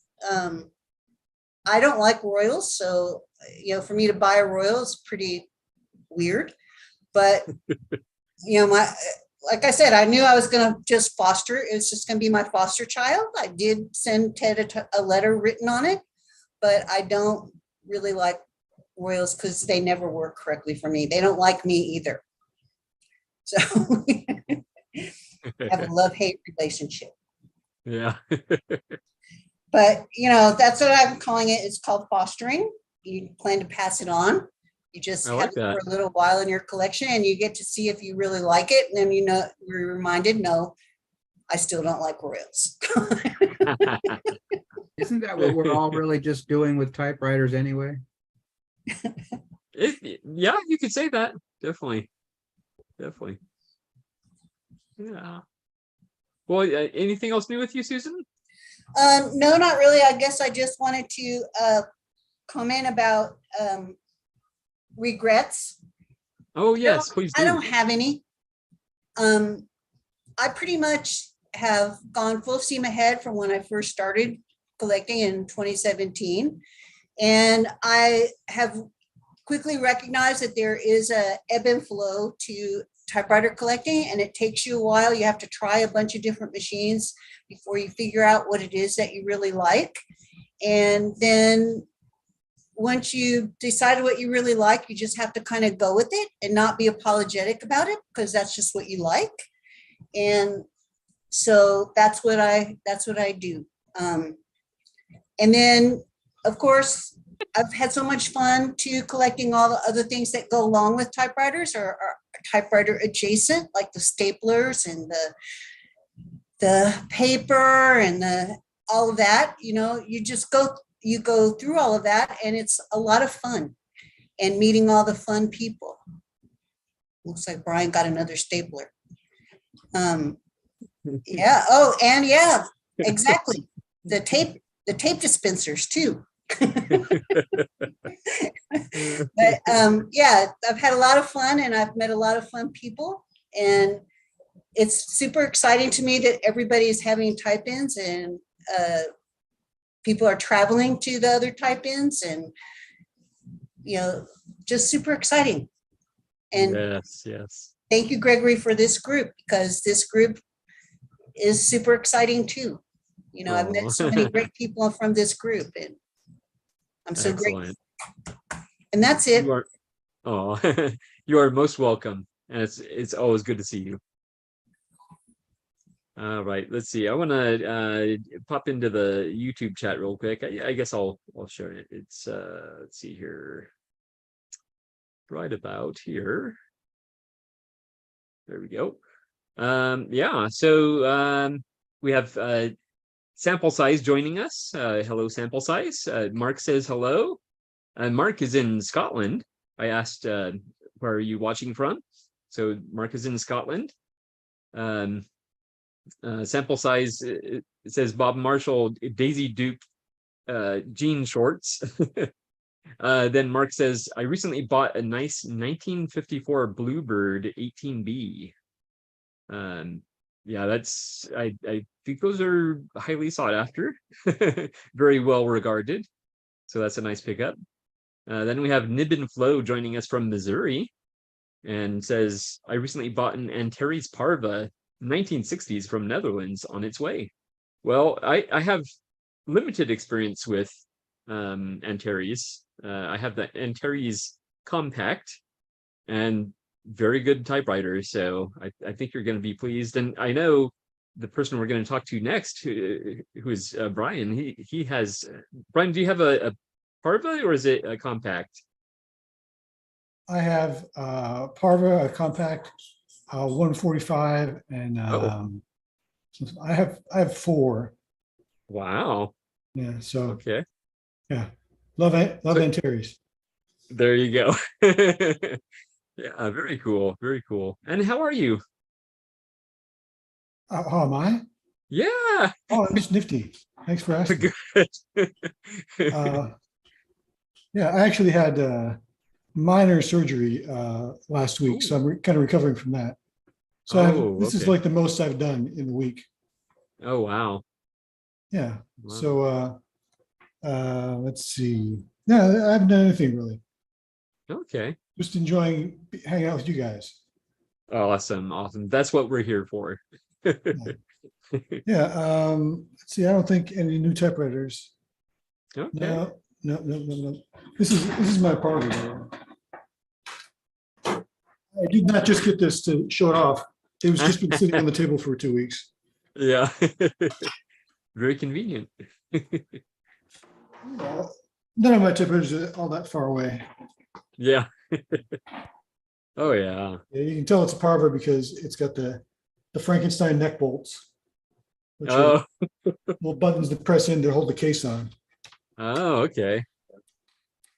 And That's this is, of course, interesting. the red shifted model. It has a red Yeah. shift. And this is Yeah, what I I like that. saw on who was just showing stuff online. It was the typewriter guy in Oregon, in Portland, Typespace. Oh, Anthony. Yes. He Yeah. was just showing stuff off, and he was showing his display, and he had one of these out. So it's the Ah, only other one I've seen with the red shifts on it. yeah. Yeah. So anyways, yeah, nothing too much. Koa's here. Koa's being a cute Nice. dog. Now the stapler and the tape dispenser you were showing, are those new or you've had them? Oh, tape dispenser? No, it's old. Oh, okay. Just she was talking about staples and other typewriter adjacent related things. Yeah, yeah. This is the other thing that I have that's typewriter adjacent. Nice. This belonged to a grade school, I think. It's got the teacher's Ah, name okay. and the classroom on the inside. Ah, okay. I I think don't have a lot of pink stuff, but it was just a color that I hadn't seen before. So I said, oh, now is it pink or is it more coral? Because it looks yeah, coral. it's to me. coral. That would be a good Okay. description of it. Okay. Excellent. And Yeah. I think Bob Walker has a question or a comment. Yeah, this whole thing is bringing up a whole lot of newspaper memories for me. One other thing that a typewriter person should have if you had a newspaper background is the glue pot, the little glue Oh, pot, yeah. pair of scissors.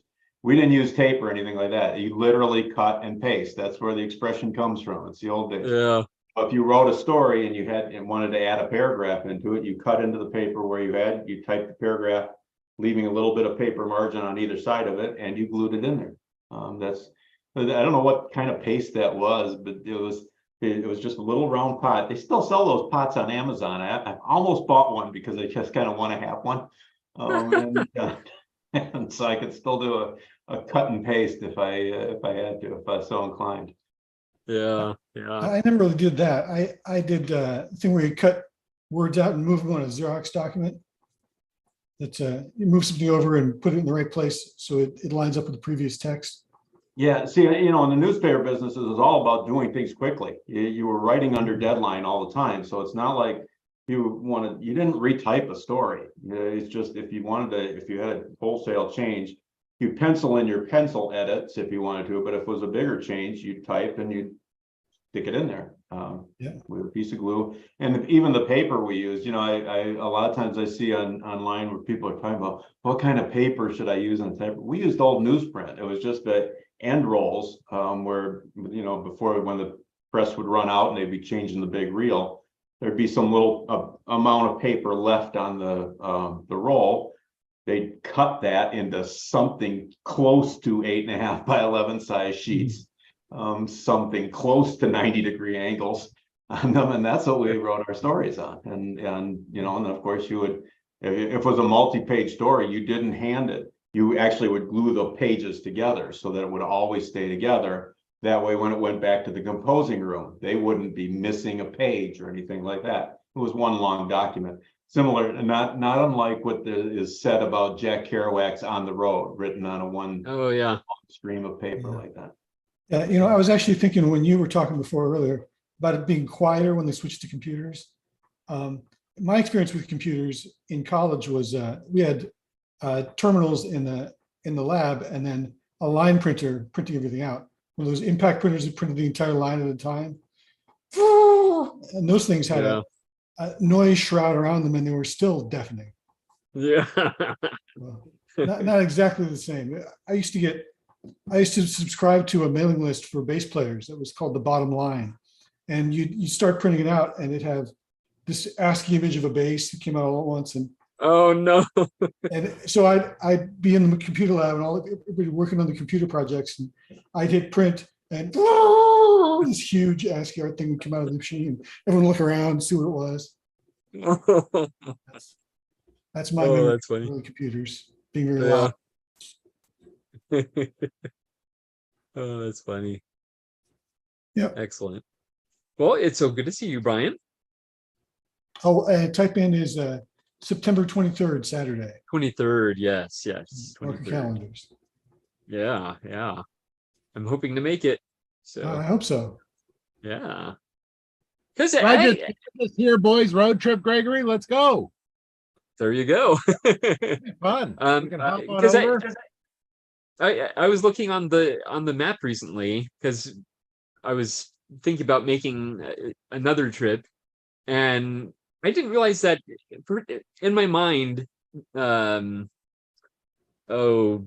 I'm forgetting the name of the city where you live, Phoenix, Brian. Buckeye. Buckeye, yes. I always pictured that being east of Mesa, but it's actually west of Mesa. Yep.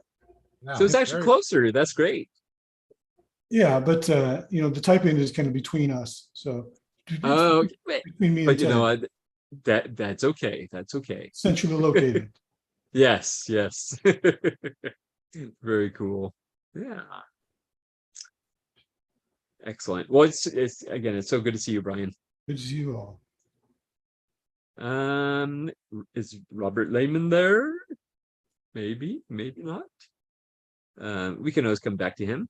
Let's see. Oh, Yes, I'm here. here he comes. Yes, how are you, I'm Robert? here. Hello. How are you? Good evening, or good morning, or good midday, whatever time you have. Well, what do I have to tell? One thing I have, it was just a nice thing. Really, sometimes you have luck or not. Just turning around. Wait. We don't have your picture right now. You don't have my picture? What? No, Wait. No picture at all?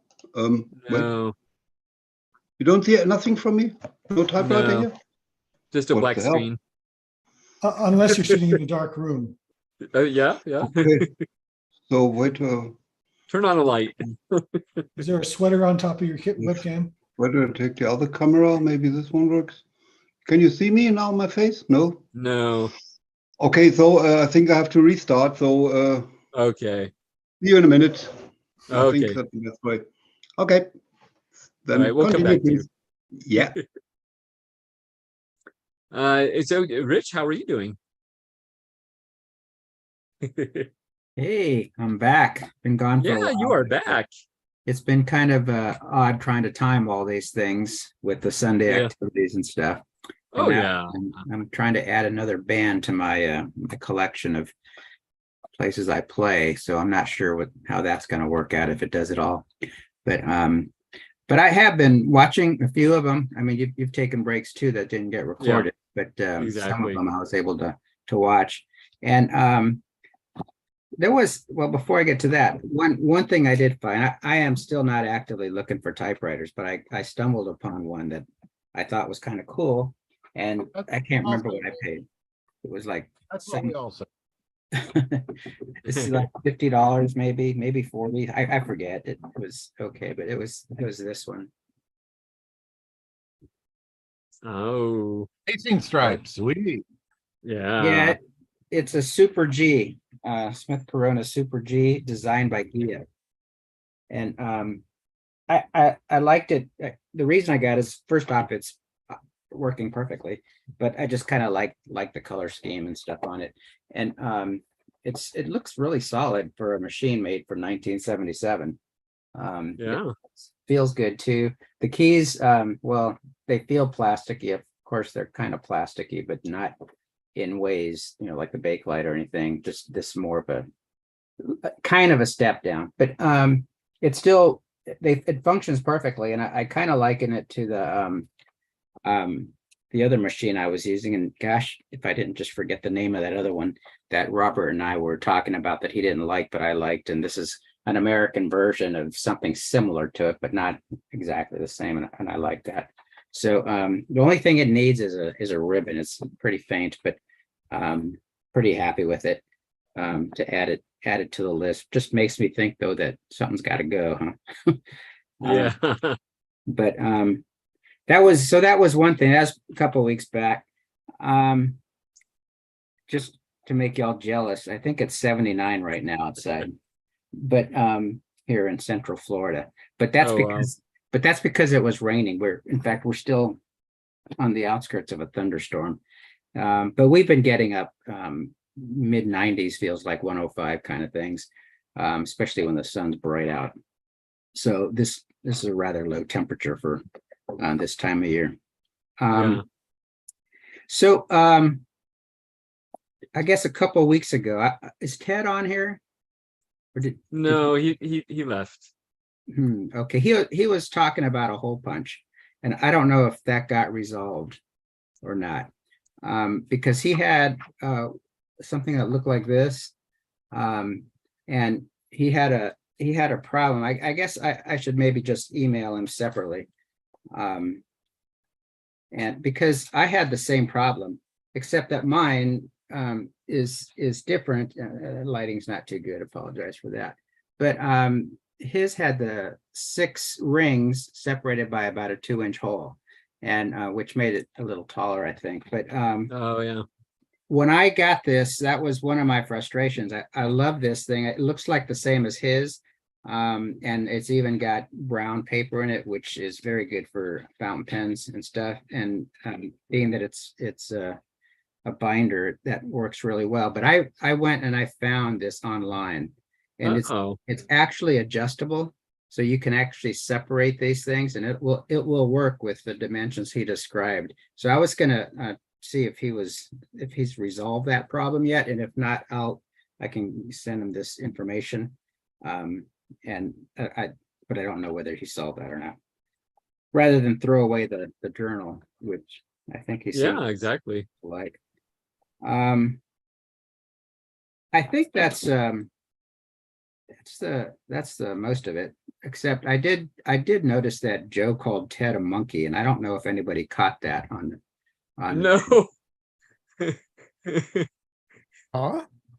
So to either 2 weeks or 4 weeks ago, somebody was talking about doing something that reminded them of something being rather Joe Van Cleve, and then your response to that had something along the lines of being more Ted Monkey.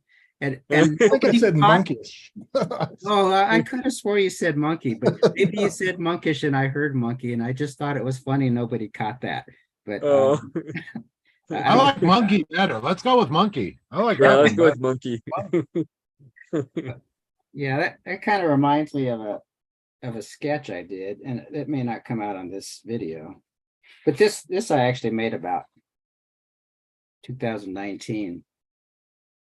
Let's see. Ooh, I like that.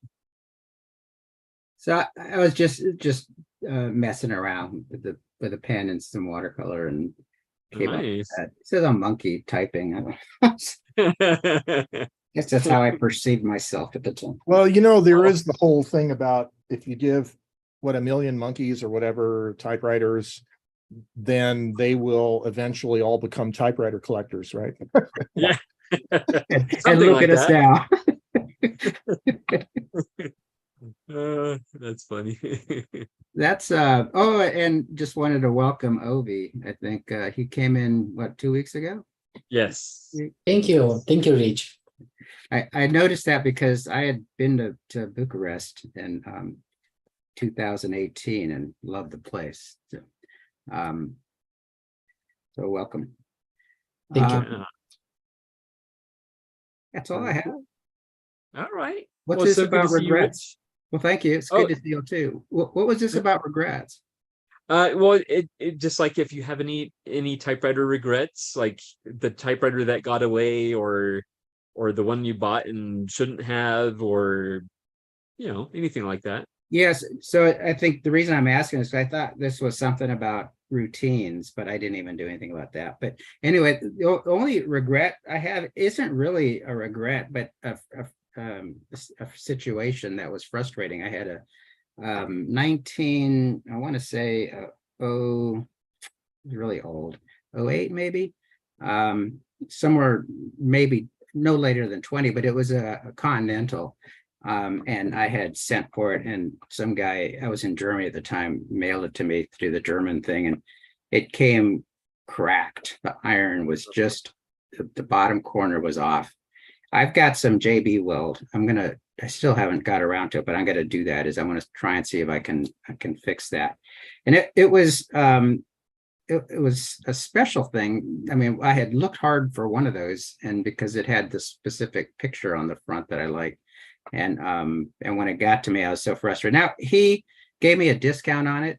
I didn't return the typewriter, but it's kind of like Susan was saying, you can get a refund, but then you're stuck with a broken typewriter, and if you can't fix it, then you just, what do you do with it? Make Yeah. a flower pot or something. I don't know. Just because I can't fix it doesn't mean it can't be fixed. So, I mean, I'm not really a repairman. So, Yeah. but anyway, that's only kind of one thing that's been on my mind for quite a while. And I guess at some point it's going to feel important enough to do something about it. Yeah. For now, I'm going to work on this Gia. Yeah. Yeah. Yeah. So the typing routines was the topic for today, and regrets was supposed to be last week, but I figured, well, since I didn't do the meeting last week, I would just throw it on here as well. So you it doesn't go to regretted waste. talking about Yes. regrets. Yeah, okay. Exactly. That's our new routine. Regrets, I've had a few. That's right. Well, it's so good to see you, Rich. Yeah, nice to be back. Thank you. And I'll be curious to hear how it works out with the new band. Oh yeah, I'll let you know. I'm still doing the other two. So Okay, that's good. Very cool. Let me check the YouTube chat real quick. Oh, let's see, where do we leave off? Okay. Got that one. Mark says, I paid 2113 pounds for the Bluebird. Nice. We have Benjamin joining us. Says, Diane, your chart showed two B's, the left B, SBV. Huh.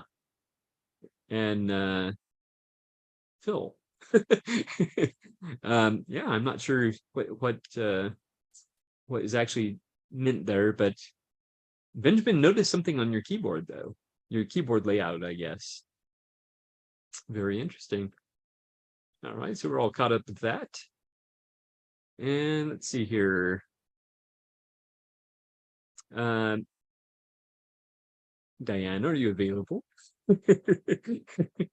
Yeah, I'm available. It's your turn. How are you? I will show. I have not shown this machine yet. This was one of the other Okay. ones I picked up in New Mexico.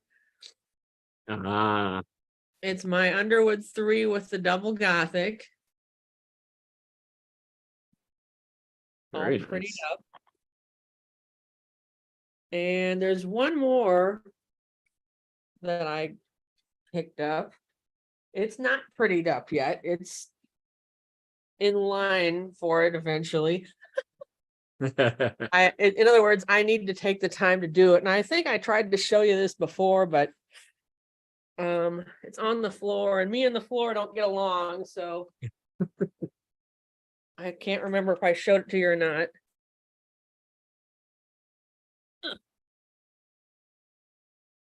Oh, there we go. Wow. Yeah, that scares me. Sorry, I'm trying to see what I'm showing you as I'm showing it to you. There we go. Yeah. There we Wow. go. Densmore 4. Wow. Not any of the super rare models. Yeah. I'm not going there, but that one's always listed in some of the Densmore brand is always listed in the St. Louis 1904 World's Fair literature, and Oh. I thought it would be nice if I could manage to pick one up, and that one's a little older than the fair, but I'm not going to have a cow because I was able to pick it up, so Exactly. I didn't have to have it shipped. That's definitely a plus. Yeah. Very cool. And it looks like you have your work cut out for you in cleaning it. Well, yeah, I mean, it's put this way, it's better than the machine that's coming to me. If that Oh. if that Yeah, the one that's coming to me is pretty dirty. And you know, it just is what it is, and I can't let's see. I don't know if I showed that one. I think I did show it, but let's see if I can. The original listing. No. Yeah, I'm trying to, it's like, see what I mean? The Yeah. Densmore is a lot cleaner than that, so, Yeah. but All uphill from there. yeah, as you can see, I could see partials on that top row of keys, so Yeah. I couldn't resist.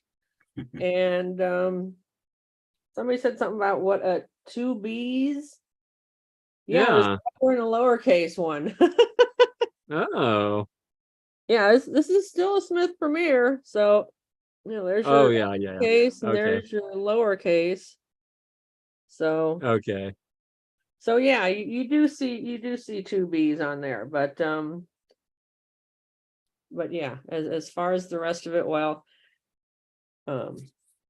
we'll see. It's in pretty rough shape, and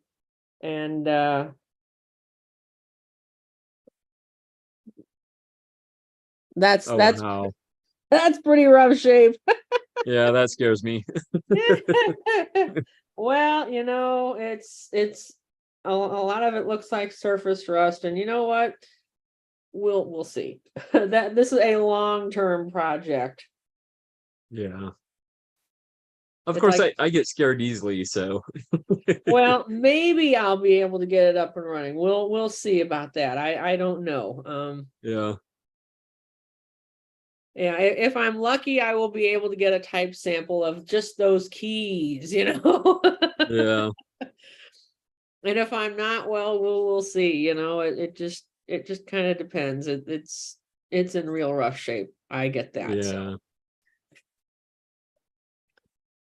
I have a question for Diane and also for Susan. They both mentioned the double Gothic typeface, and I'm curious, what was that used for back then? Do you happen to know? I don't. Probably forms, maybe telegrams. That was my thought. Maybe telegrams. Yeah.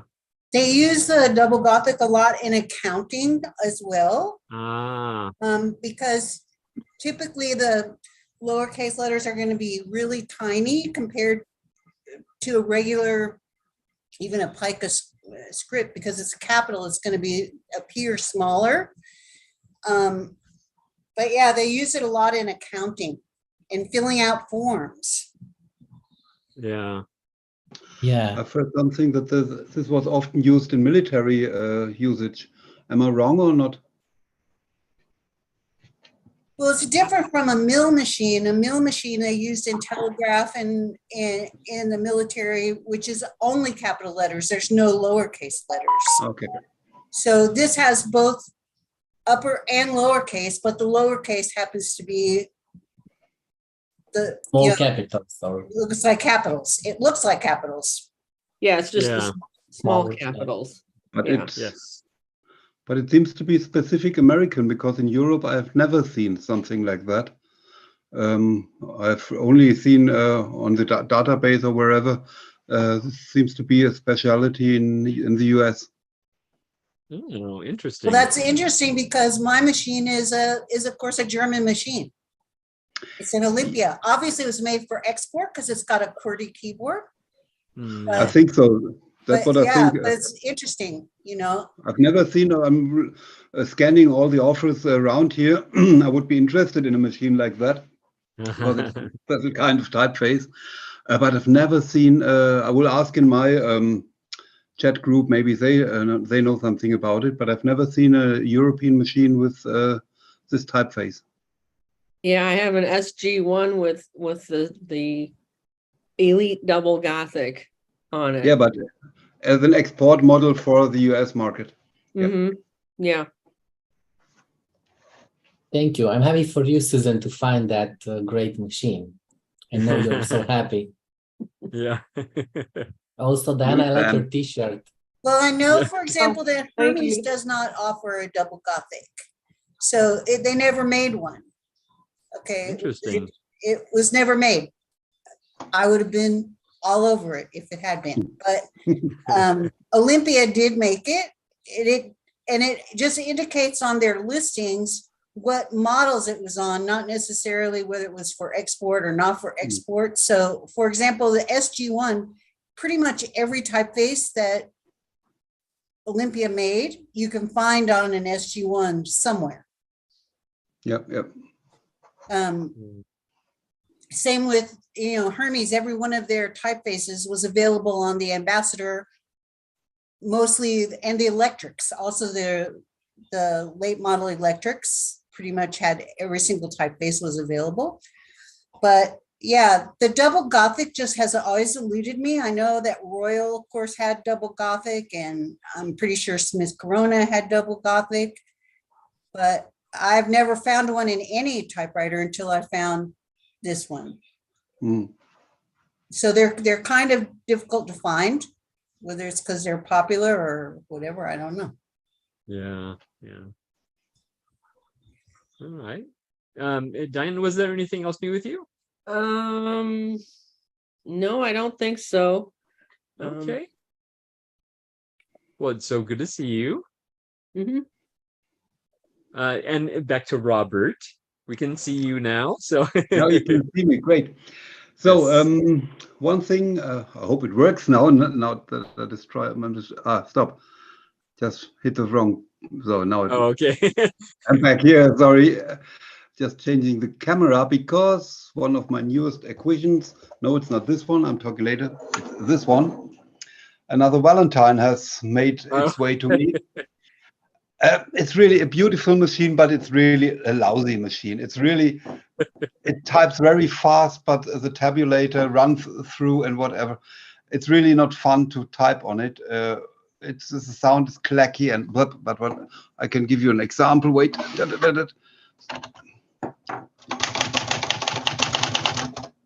So you could hear maybe something. Yeah. Or not very fun, but it has a nice typeface. So this is what I wanted to show you. It's also something like senatorial or something like that. You see Oh, the yeah. O is a bit squarey. So this Nice. is quite fine for this kind of futuristic machine. Yeah. So Robert, I had a Studio 45. It was yeah, turquoise blue, and I think it's a very similar mechanism to the Valentine. And I didn't really like the way the touch or the feel of it. It just wasn't really very good, but it was a pretty machine. that's it, Joe. I have a Dora, which was nearly the same machine. I think it was really built in so many cases, and you can swap the piece, the parts from it if you have any trouble. But it's really not a great machine, so it's really cheap make. But it has, of course, its design and its style and its attitude and whatever. But it's really not a worthy machine. And that's what I would come to the next part. I hope I will have it soon. Just a question to all of you. I bought a machine on eBay. It's not here. I will show you just the offer. Wait, I have to find my. Now I have to. No, wait, stop. First, I have to give my. Now you should see my. Now, can you see this? Wait. Oops. It's coming up. There Okay. we go. €20. Wow. Privilege. Oh yeah. Interesting. Interesting case. Yeah. So weren't you the one that said you didn't like the privilege? That's his Oh, privilege to not like it, Robert, I think you might be muted. Yeah. Or we lost your audio. First No, the video I and can't. now I Okay, can't there we talk go. while I'm sharing my monitor. I'm just saying. But you've seen Oh, what interesting. I don't know why. Maybe it's on my system. So now here I'm back, and you have all Yes. seen this strange white machine. It's a privilege, yes. And the interesting thing is, I will get it for 20 euros. It's not expensive. And but the interesting thing is, the seller wrote his mother bought it in 1998.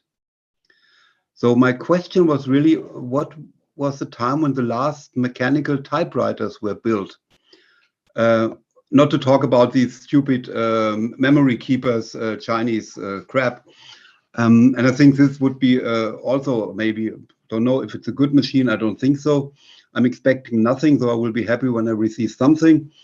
But what do you know? What do you think? Or does anyone know what were the last time when normal manual typewriters were built? I think the Godrej typewriters in India might have been the last. Okay. My friend Kevin bought one from India, had it shipped over, but I think they quit probably around 2010 or 2015 kind of time. Oh, very late. Okay. Yeah. But they were kind of based on a design that used elements of Royal uprights and other maybe Remingtons or something. They kind of, it was a hybrid design based on some European, American kind of machines. Because Philip, a very good collector, maybe you know his video channel, Badulai. He has a good channel. He bought an SG3, which has a Euro type slug. So, and the Euro was, I think, introduced in 1999 or something like that. And even SG3, you know, this huge, big, very well machine. So, and I'm really curious about Privilege never built machines themselves. So, and you see on the picture I've seen, maybe it has an auto space. So maybe it's something from Nakajima or from something in Japan or whatever. Same like the brother machines or something like that. So when it's here, I will report about it, and then I will tell you if I will regret it or not. But the design is quite interesting, and I thought, okay, for 20 euros, it's funny, and maybe it's lightweight, and I can put it in my bicycle bag, and even if it rides a little bit, then it might be okay. Yeah, yeah. Yes, you see, maybe my Bob is lifting his arm. Oh yes, Bob. Bob Walker. Yeah, actually, I have a question though that just popped into my head because we have people here who aren't from the United States. All those people in the United States use the sentence, "The quick fox jumps over the lazy brown dog." What do you use? Me? Yeah, and normally, I would say the same to you, to anyone who's not a native speaker of English. What do you use? It's just easy to memorize the sentence. There are many sentences, even with the German typefaces, but I can't keep them in my mind, so I just use the quick brown fox, and it's okay. I know there are many. How they call them? Not anagrams. Special word for these words, sentences which use every letter. Pangram. I know it's Pangram. Panagram. Yeah, Panagram, thank you, Joe. That's it, panagram. And I've seen some lists with very really funny sentences. Some are with a little bit of sense. Some are really totally Dadaistic and senseless. But I just use the quick brown fox, and that's okay. So if there are any other, I've heard a lot of others, but I can't. No, it's okay. Yeah. Maybe next time I will write some for you. Some Okay, typical German sentences. That could be also a nice routine to write these sentences. There you go. Yes, see, so I've merged both topics in one sentence. Great. That was very smooth. Yes. What I'm right now doing is, as a routine, I don't know if I told you, I've done a 1 year long kind of a studying, and I have 32 classmates, and now we're close to finish. And now I'm writing for every one of them a little personal letter. So this is also, I think, a nice routine. Yeah. No, wait. So you can see it's about the half I've written now. And it's really nice with the typewriter because you write the name of your friend, of your mate, and then you really think about what will I tell him or her.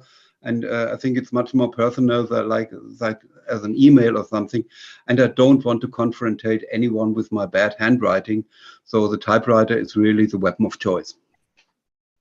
Excellent. And right now, my weapon of choice for writing these is Remington Typewriter. I just have here in the background. I don't know if you need to see it, but oh yes, I'll show you just a second, because then I won't be muted. It's an interesting interesting Typewriter here. I'll just bring it in front. I think Typewriter is for the US market, a bread and butter machine, isn't it? Yep. Yeah. Yes. So this is one of my Typewriter. And the interesting thing is this one was made in the UK. It has an English number. And I think it's from 1961. So it must be one of the last Typewriters ever built. And it has one nice thing you see here. It has a foldable lever. Wait. Oh, Nice. So yeah, there you go. yeah, see. So it folds down, has a little hinge, I think is the right word, isn't it? Yeah. And so then it has a normal carriage lock here. It writes really nice. In typing, I would say it's really close to the Hermes 3000. It's not a fast machine. It's not a snappy machine, but very solid touch. Really one of my favorite machines to write because it has a nice sound, it feels good, and it's beautiful. So I'm happy with it. But now, just right now, I had some problems with the tabulator. I set the tabulator, and then the complete carriage was locked. So the mechanic which sets the tabulator stuck between two of these tabulators, and so I had to open it and push it back. So you have to be a bit careful when setting the tabulator not to move the carriage, and it's stuck. Yeah. But what do we learn? We learn first experience, and second, another thing is one of my best tools for typewriter repair is a Swiss Army knife. Oh yeah. You have always an option. For example, this pliers here or this tweezers is perfect for putting in new ribbons in the spools because it's very slim. You can get it. Oh yeah. And you even have here, this is normally for fishing, but you can see you have a little kind of fork here in front. So you can really fiddle something in the inside. You can bend the wires inside. I really can recommend if you are searching something, you have a magnifying glass. You have a Phillips screwdriver and many other things. Don't underestimate these scissors. They're perfect. They're really exact and very good for cutting everything. So I can really recommend. And if someone is really interested, I can tell you more about it. But Swiss Army tool helps you whenever you have to do something with a typewriter. So this was the advertising block. And now Ovi has lifted his hand, his arm. Yes. Hey, yes. Robert, I have a question for you. I'm actually going to be typing a letter in response. Somebody sent me a letter and they mentioned they got a typewriter. It's a German typewriter called a Brosette, Brosette. Yes. Do you know about that? It's funny because these Brosettes, I haven't known something for about maybe the last 2 months. And now all of a sudden you can always find announcements for these Brosettes. So just to say, I think it doesn't look so interesting to me, but I will just look in my Discord because a friend of mine, he wrote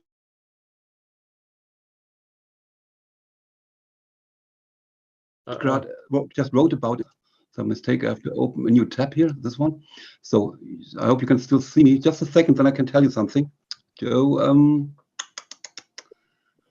yeah. I think it's a little factory in Nuremberg. It was and the name of the factory was Brose. And so he named this typewriter Brosette as a tiny form of Brose. Yeah. But I don't know if it's a good machine or not. It's a very, very small machine. Looks a little bit like a Colibri. So wait, now I got it. Just a second. Where is the Brosette? Someone wrote about it. Kaufberatung. Here. So, Joe, can you hear me? Yes, yes. Okay. The manufacturer is Metallwerk Max Brose und Co. from Coburg. Hmm. And in the database, he said there are only 2 machines in. So, and then someone writes here, the Brosette is a very good but easy or not very sophisticated machine. And one is just selling one here, but can't tell you more about it. Okay. Wait, here we are. Yeah. So yeah, of course, I can send you some pictures if you want, but I think in the database are too. And Sure, I even don't know about what they have more in stock if they have bigger machines, but one wrote. Yeah, I was just curious because I happened to be pull out a letter here that I'm going to be typing a response to, and he was mentioning the Brosette. Yeah. Oh, okay. Machine, ultra portable. So yeah, okay, thank you. Really tiny, ultra portable. Yeah. Yes. So, and is the typeface is good? Does it looks? How is the type? No, okay. So and now Ovi said something. Yeah, I wanted to steal Bob's Walker question about the pangram you use, and maybe ask Gregory if this can be a future topic for the live if it weren't used. Oh, I like because while Robert responded, I searched for the Romanian pangram, and I was very shocked to see there are 2, and they are very funny. One of them is it's saying, "I'm selling jazz music and fancy clothes in New York and Quebec at a fixed price." This is the literal translation. And now I want to listen to hear it in Romanian, please. In Romanian, okay. Yeah. Vând muzică de jazz și haine de bun gust în New York și Quebec la preț fix. Okay, it's very long. It's Ovi, could you type that into the comments, and then I could actually copy and try to Sure, use that Bob. myself. And welcome. I'm here just on the looking live. for some German panagrams. If you if you could just type them into the comments, and then I can just snatch them up from there. Yeah, that's fun. I'm going to tell y'all my secret. You ready for my secret? I just typed Yeah. y'all. Okay, I got some here. German panagrams, just a second. So, Vogelquacks zwickt Johnny's Pferd Bim. This was one. And here are some with Ja, quäkt, Schwitz, Pöbel, fix vor Gmünd. This would be some German with Swiss sound. Or Üben von Xylophon und Querflöte ist ja zweckmäßig. If you want any English translation, I try to do it, but it's not so easy. Viktor jagt 12 Boxkämpfer quer über den großen Sylter Deich. And no, this is too long. They are so long. So there are plenty of them when you just search for German or for Deutsche Panagramme. But yeah, I don't know if I want to type them all. The quick brown fox is just easier. Again, if it's not asking too much, if you could give me both the pangram as well as the translation, so I know what I was actually typing. Okay, so this would be my next routine for the next week. Yeah, there you go. it should be. Well, and actually, I do like that idea. I jotted it down. So we're going to have that as probably the first topic of August. Okay, that's So, Great idea. Yeah. So I try to be busy. Yeah, there you go. Okay. Thank So, you. then nothing more to say, or just another question. Does anyone knows what this is? Let me zoom in on you. Yeah. There we go. It's really quite also a good tool. It's to magnetize or demagnetize screwdrivers. Oh. And it's really for typewriter repairing perfect.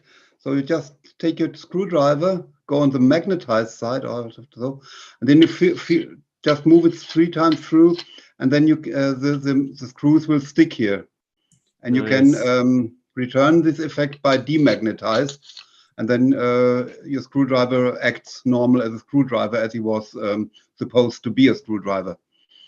Nice. So, Wow. I don't know if it's common in US. Here you can get it at every how you say shop where you Hardware get tools store. or something. Like What a store? hardware store? Hardware Hardware store. store. You- Yeah, that yeah. was the word I was looking for. I'm improving my bad English. Thank you. It's not bad. I know. I'm a bit selfish, and it's okay. I'm happy with it. So I can communicate with you. I understand you, and whatever. Yeah. That's great. Okay, my friends, that's all I have to say now. Here it's getting evening now, Okay. but it's okay. So I will have something to drink. It's a bit not so hot. The weather channel. Yes, I forgot the weather channel. Today it was not so hot, but very humid. So Oh, let's see what's coming for the next week.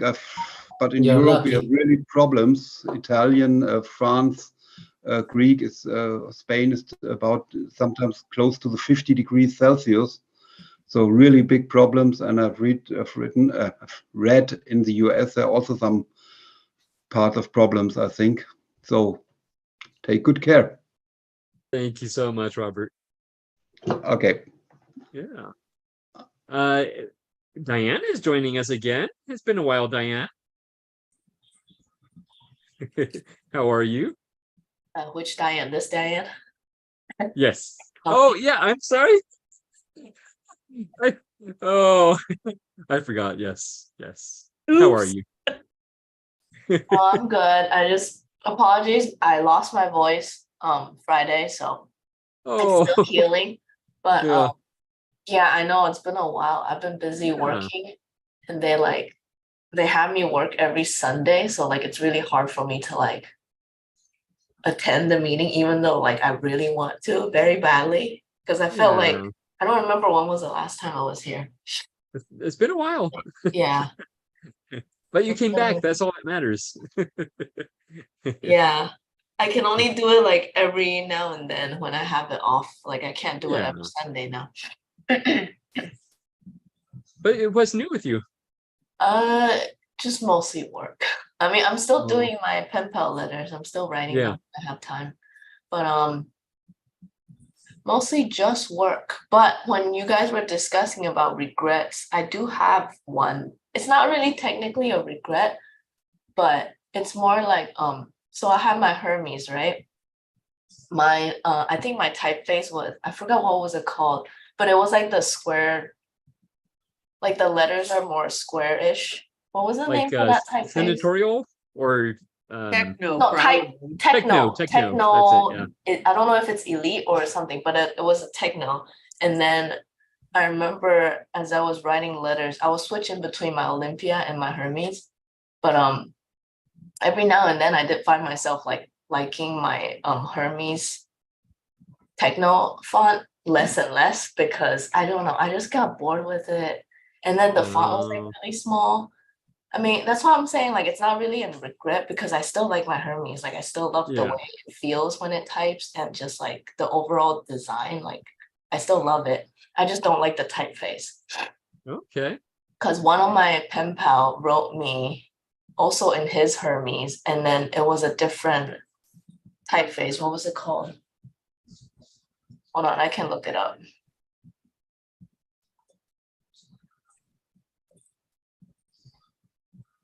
It was like a really cute typeface. EPOCA, is it Epoca? I don't know how to pronounce it. Yeah. Epoca? Mhm. Yeah, he said he had that one, and then he like wrote his entire letter in that typeface. I was like, oh my God, I found my new love. But like now Oh, it just made me regret it now, because like I can't stop looking at that typeface, and I really love how cute and adorable it looked. It's more oh, fun to me rather than the techno typeface. yeah. Then I asked him, so like what kind is the one that you have? And he said it's the same. I believe it's the same as mine, except he has the extra large carriage, like the long one. Yeah. And then he said he got it in San Francisco. I was like, oh my God, how did I miss that? Yeah. Wow. I'm curious about that typeface now. Yeah, like it's called EPOCA. And then Guys, apparently Hermes has it. And I looked it up. It's actually really rare. There are guys, some that Yeah. had been sold, but they were all bought, and now I can't find any. Yeah, it is a very rare typeface. Usually you find it on second and third generation machines. Usually it's not on the curvy bodied machines. Yeah, it's like the I square. don't think I've ever seen one with on the curvy body machine, but it is available on the square metal body machine or the plastic bodied machines. Yeah. But they are very rare.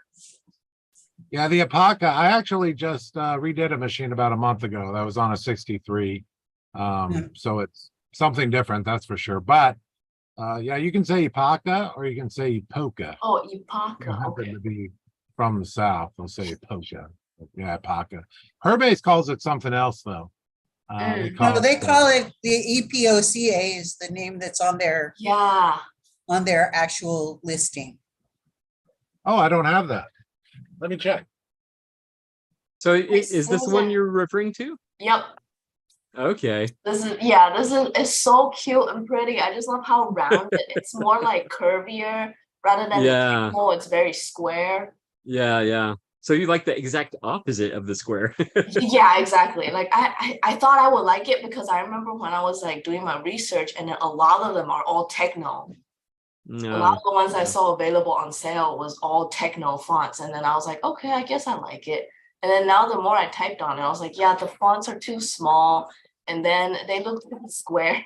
I don't know, maybe call me piggy or whatever. But like, after I see this one, I was like, yeah, no, I don't think I can go back now. Oh, Hey, Suzanne, that is nice. Suzanne, tell me where you saw it on listed in Hermes. I've got the book open right here and it's not listed I'll get at my all. book and I'll show you. I've got a book. You have another book or another reference or? Yeah, that'd be really. I've never seen that one as it relates to typewriters. I've seen similar ones as fonts on computers. You know, they have a lot of those, but is that sort of kind of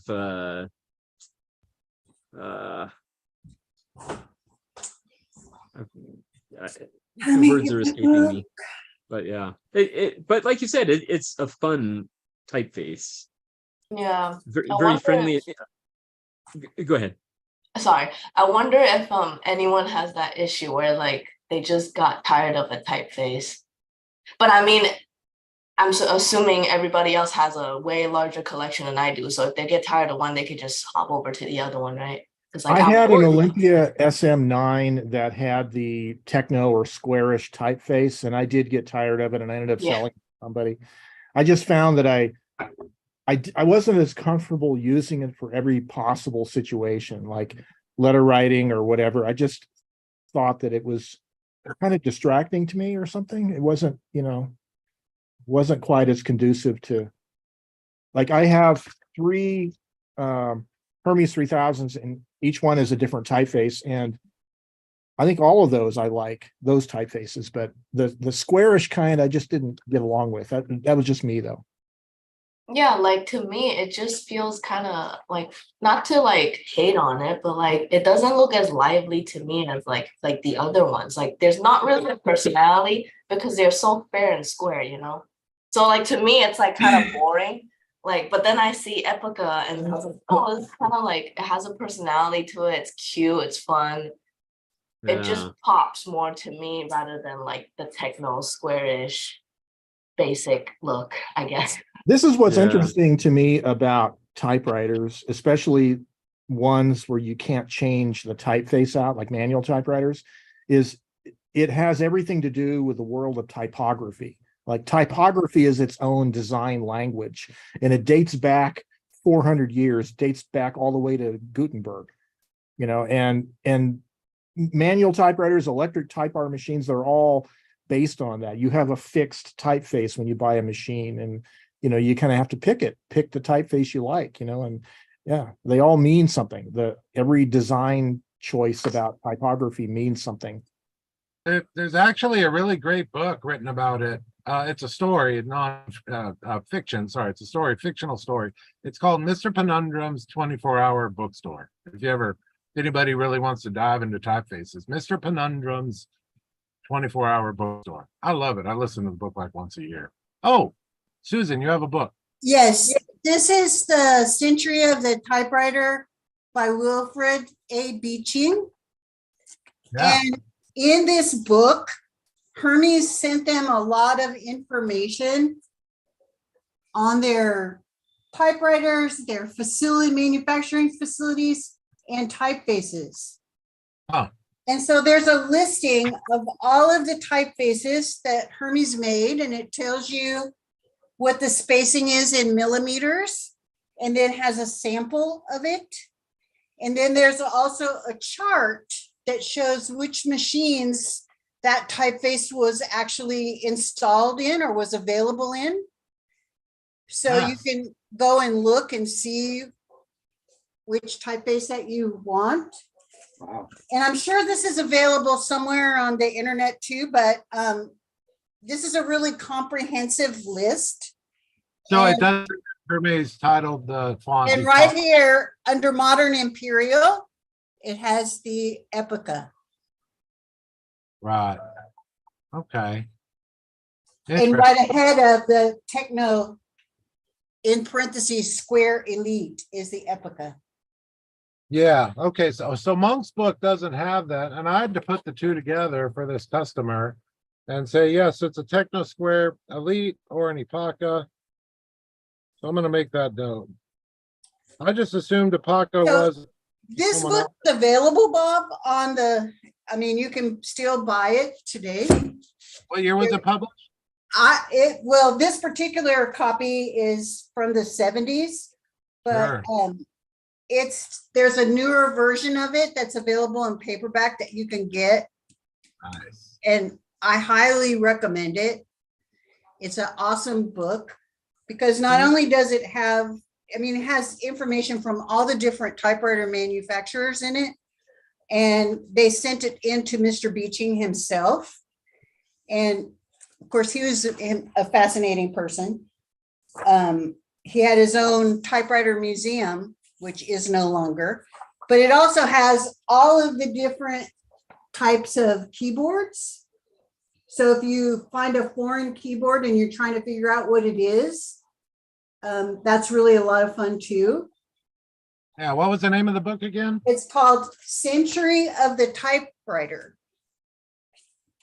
And the person who wrote it, his name is Wilfred, Wilfred A. Beeching, Beeching. Yeah, that's great. Thank you so much. Yes. Highly, highly recommend it. It's a fun book with a lot of great information. Excellent. Very Wait, good. question. Does Yes. anybody else know other than Hermes that with the Epica typeface, any other brands of typewriter? Because now I'm on a hunt for it. I'd have to compare. There's nothing called Epica. Nobody else does anything called Epica, I don't think. But I'd But I have mean, to like, have to similar. compare some other brands' typefaces to it to figure it out. But yeah, I know that it's very difficult to find an Epica. But they are out there because I know people have, I know people that have them. Yeah. Well, and I'm glad to hear you say Epica. I'm not gonna lie, last time I talked to Hanks, that was a big part of our conversation. What is it really called? I've always heard it.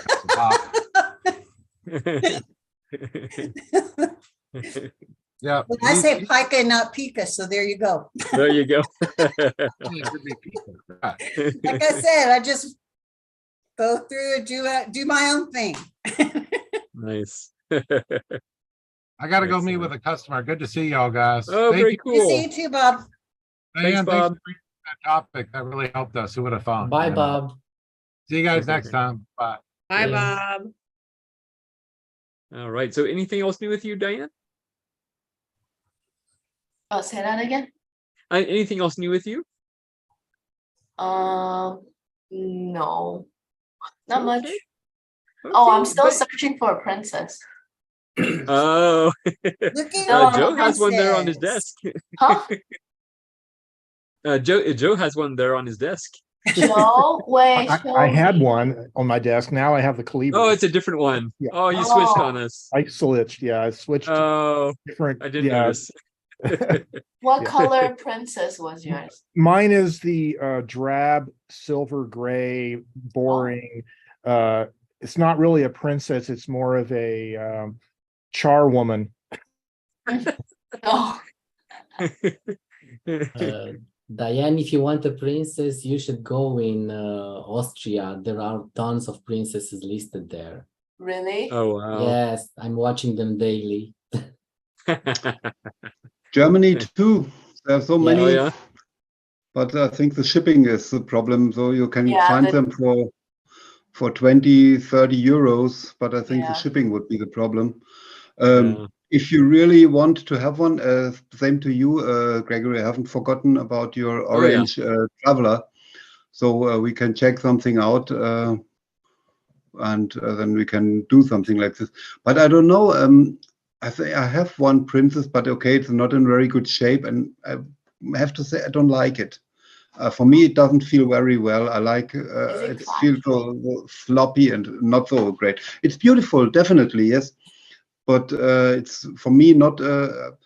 I like, for example, my favorite small typewriter is the Hermes Baby with the round keys, not the with the block keys. It is, and with the round, it's very direct. Or everyone is happy about the Splendid. I don't like it so much. Oh, yeah. The Splendid is the ancestor of the Traveler. The Traveler I like because it has a bit bigger keys, and the Splendid a bit smaller keys, and it has such a feathery, rubbery feeling I don't like. I prefer the Adler Tipper as a competitor, which is really very direct typing, if you like a small machine. But if you want to have more, how to say, maybe a solid, more solid feeling, then might be the Splendid better. But as you can say, I can check the market. I can send you some offers for princesses. But on the other side, I've heard in our chat group that it's also very fragile. So there are many problems with the it's not so easy to fix these machines. They're a bit complicated in mechanics, and so I don't know if it's really a good machine. But as I could get some for you, but the shipping is a big problem always. Yeah.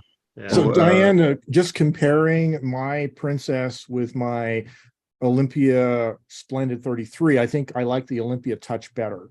Really? Yeah, they're both a little on the firm side, but I think the Olympia just feels more consistent through the whole keystroke than the Princess. It's not going to be nearly as light as like an Olivetti Lettera 22. Either one of those would be heavier. So you might like more lighter touch machines. I don't know. Some people, like Skywriters and Lettera 22s and maybe Hermes Rockets or Babies tend to be a little bit lighter in touch. Yeah. In the US, the Adler Tipper is not very common, or is it common? Because this is okay. So give me some seconds, and I will pick up and I can show you the Adler Tipper, the old one. They were built in a long range, and later they were also plastic. But the vintage machines, I like them very much. So stay tuned. I'll just pick one and let's take you a look at this. Excellent. Very cool. Yeah. So you will go with Hermes Babies rather than or Splendid rather than Princess. Yeah. This is why a type-in is so great, is that you can try a lot of different machines, because I have a Skywriter, I have a Hermes Baby, I have an Olivetti Lettera 22, and I have a Olympia SF Deluxe, and I prefer the Olympia SF Deluxe to all of those ultra portables. And really, that's the one I take with me everywhere. Whenever I travel, I always carry it with me, and it feels more solid, and I prefer that. And the only way I know that is by using all of those different machines. Yes. So as a Yeah. point counterpoint, I have an SF Deluxe and a Triumph Tippa, and I prefer the Triumph Tippa. See, there you go. I've never tried a Tippa, so I don't know. And, You know, and the maybe I reason would is, prefer that. I But think- right now, I love my SF Deluxe. so for me, and it's everybody's different. So, but for me, the SF Deluxe feels spongy and relative to the Tippa, which is very direct and Interesting. and snappy. So that's my take. Nice. I think he just about has it. But I think he's got an Adler, he said. Adler. Adler, Tippa. yes. Yeah. Adler, yeah. Yeah. The suspense is killing us. And I can share my Triumph Tippa too while he's doing that.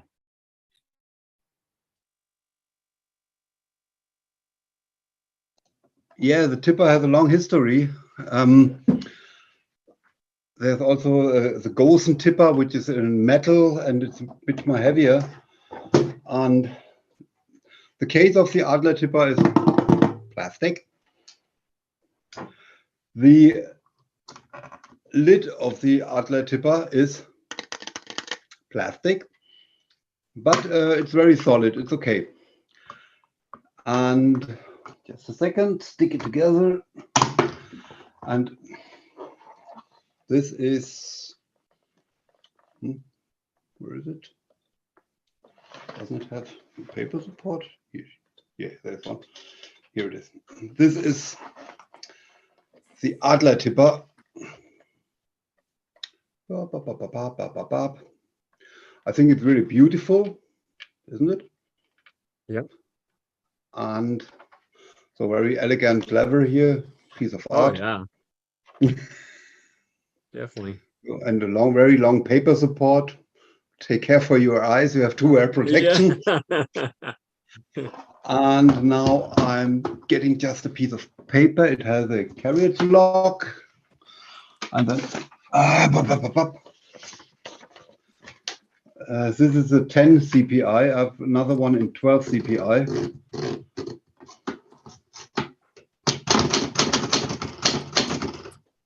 Wait.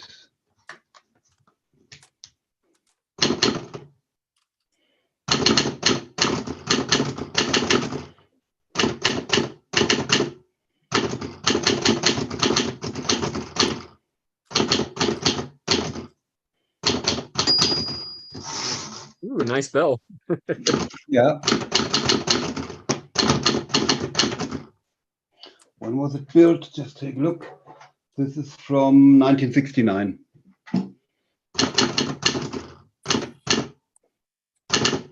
What you hear, it has a bit a clacky sound, so I don't know if everyone would like that. But just turning you around, then you can see the type sample. And I have not written the quick brown fox, so here's the machine in complete. The things are a bit dirty. I have to wash my fingers, and that's the way it types. Wow, nice and crisp. Yeah, it's quite nice. Yeah. So for me, it's a better choice than the Splendid. I had one, a Splendid 33, and one of my colleagues from the study, he was interested in typewriter, so I presented it to him because I'm really not happy with the Splendid. This one is much, for me, more direct, more faster, and a bit more beautiful, despite it's plastic, so it's okay. But Yeah. I can work with it. So the next stage then is the Adler Primus. This is also same with Triumph. They're always related, Adler and Triumph. So you find always a Triumph tipper or an Adler tipper. But just to prove that it's a real Adler, so you can see. I'll turn it around just a second. And I'm really always a bit shocked about the design of these machines in this area. So when you look at the sign here, it has really kind of a Nazi shape. I can't help myself. Oh, Yes, but okay, Yeah. that's their sign, and so where am I? But it's really a good competitor to the Hermes Rocket or other machines, and you can get them here in Germany also for 20, 30 euros without any problems, and not so hard to ship. So and this is, yeah. What is it? It has to be said, it's a plastic. When you have a Gosen tipper, which is before the Adler tipper, this is much more solid metal. But on the Here is other the hand, Golden Tipa. yeah, thank you, exactly this one. But it's much heavier than the one I have here. This is Yes. really very good to carry, to take it with you in your backpack or in your bike pack or whatever. The Gosen tipper would be too heavy for me. But Yeah. definitely a good machine. Excellent. And Rich, you had one there? Yeah, I Typewriter? do. This is the Triumph tipper. This one is 1977. Yes. That's the same I gave my son for his 18th birthday, and he's really writing with it. It's a good machine. I'm sorry. No, it's a good machine. It's good for usage. Yeah, It works. it's very solid. The top is plastic, but it still feels hefty for a light machine. I don't know if that makes any sense. Feels stable, put it that way. Okay, sturdy. Sturdy, yeah. And in fact, the last time I used it was when I went on that a cruise ship. I actually took this on a cruise ship. And Oh, it was but its logo is like almost like the motorcycle. Yeah, yeah, oh yeah. yeah, yeah, yeah. There you Yeah. go. I think the motorcycle, the lines underneath it, it's a little different. I think the British company, the motor car company or motorcycle company, licensed the logo from the German typewriter company. Oh, yeah. That's what happened. Interesting. Yeah, they took over. But that they stopped making typewriters. But this is a Triumph right here. That's the same one there. That's a Triumph 10. Yeah. 20. It's a really nice machine. I like it very much. Oh, I use it. I use it a lot, almost every day. Yeah, it's a good everyday writer. I got the predecessor is in before. It's called the Triumph. Triumph. It has a number, and it has some cranks on the side to wind up the ribbon and stuff like that. Yeah. It's from, I think, 1921 or something, and really a rock solid good writer. You can really type on for hours with it. But so many machines, so Yeah. few space, where to place Yeah. it and where to store it, and then pick it up from the shelf, put it on the desk, and then the other one has to move. Hey, Diane, you asked a simple question that we didn't overload you, did we? I know.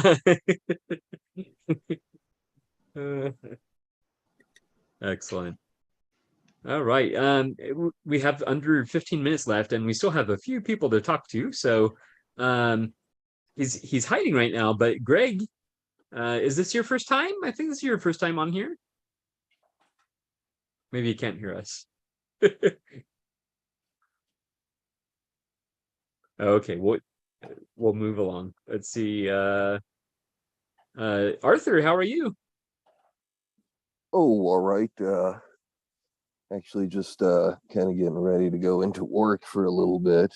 Oh, I actually I've been catching the chat on YouTube for a while and then seeing everybody's videos, and I was kind of starting to feel like a lurker, so I thought I'd pop in and say hello to everybody.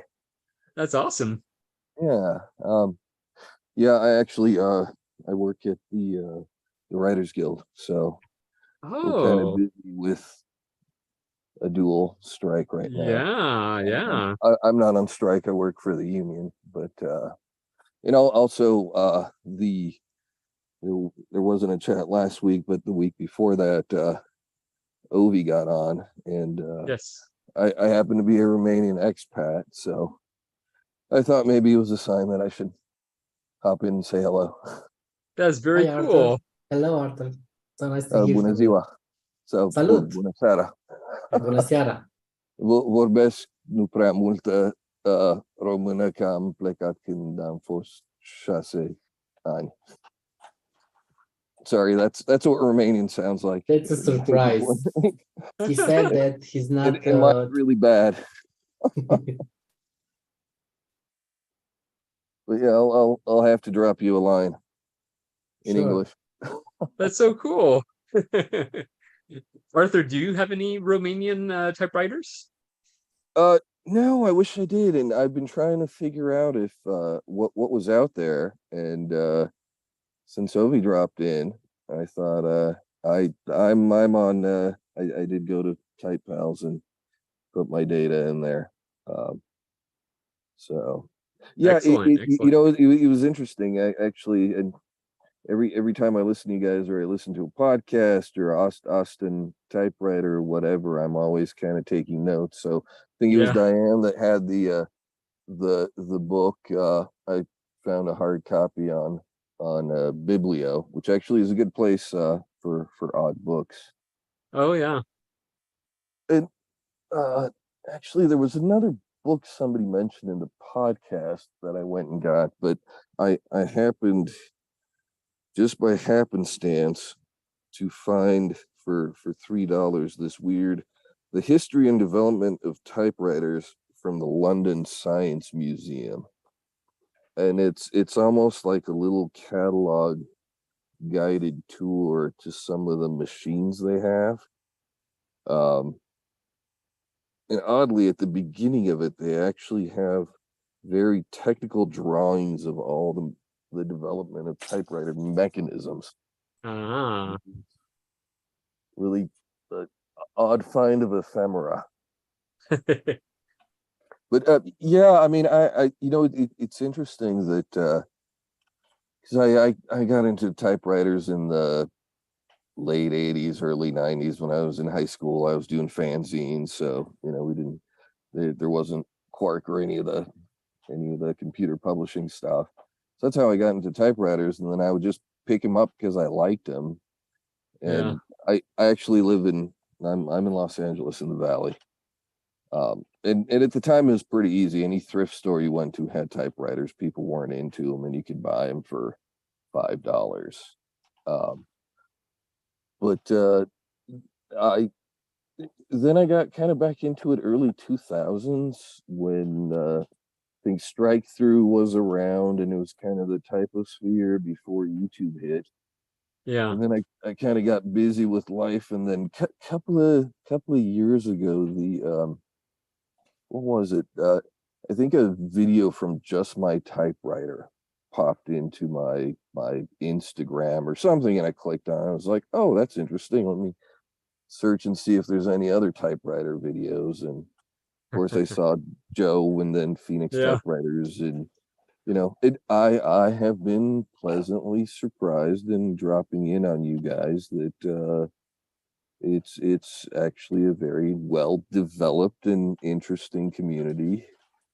Oh yeah. And hopefully, if I can get some travel time, you know, my wife is originally from Amarillo, so we used to drive Los Angeles to Amarillo and drop in on Albuquerque all the time. We used to every chance we got, we try to stop at the Atomic Museum, which actually I recommend. It's a great it's a great stop. It used to be on the air base until 9/11, and then they freaked out and moved it to some storefront. But my dad took me out there in 1974. Yeah, because he worked for Defense Nuclear Agency uh-huh. on base, and he took me out there, the original museum on base, and it was just a concrete floor building, but they had just about every weapon, you know, evolutionary design of the H bombs and all that. So yeah. The last time I was there, when it was on base, nobody would be there. You would just drive on the base, and you know, there would be an Air Force guy hanging out in the office, but Yeah. I was there, and there was the only other person there was a Japanese fellow, and he kind of asked me in English, "Did you take my picture, please?" And we got to talking, and he was actually, and I forget if he was from Nagasaki or Hiroshima, but he was actually going around visiting every atomic site in the US. And he'd been to like Oak Ridge. He was stopping at the Atomic Museum. I think he was going up to Washington next. It was yeah, it was an interesting place. That I've only been once to the new location, and it's well, it's interesting. Is bigger. today happens to be the 16th of July. Yes. So that's the day, 5:30 in the morning, when my dad was knocked out of bed.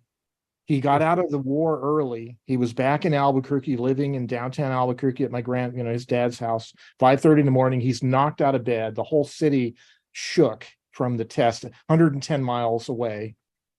So literally a wake-up call. And then he ends up spending his career working in the nuclear weapons business later. So anyways, yeah. Wow.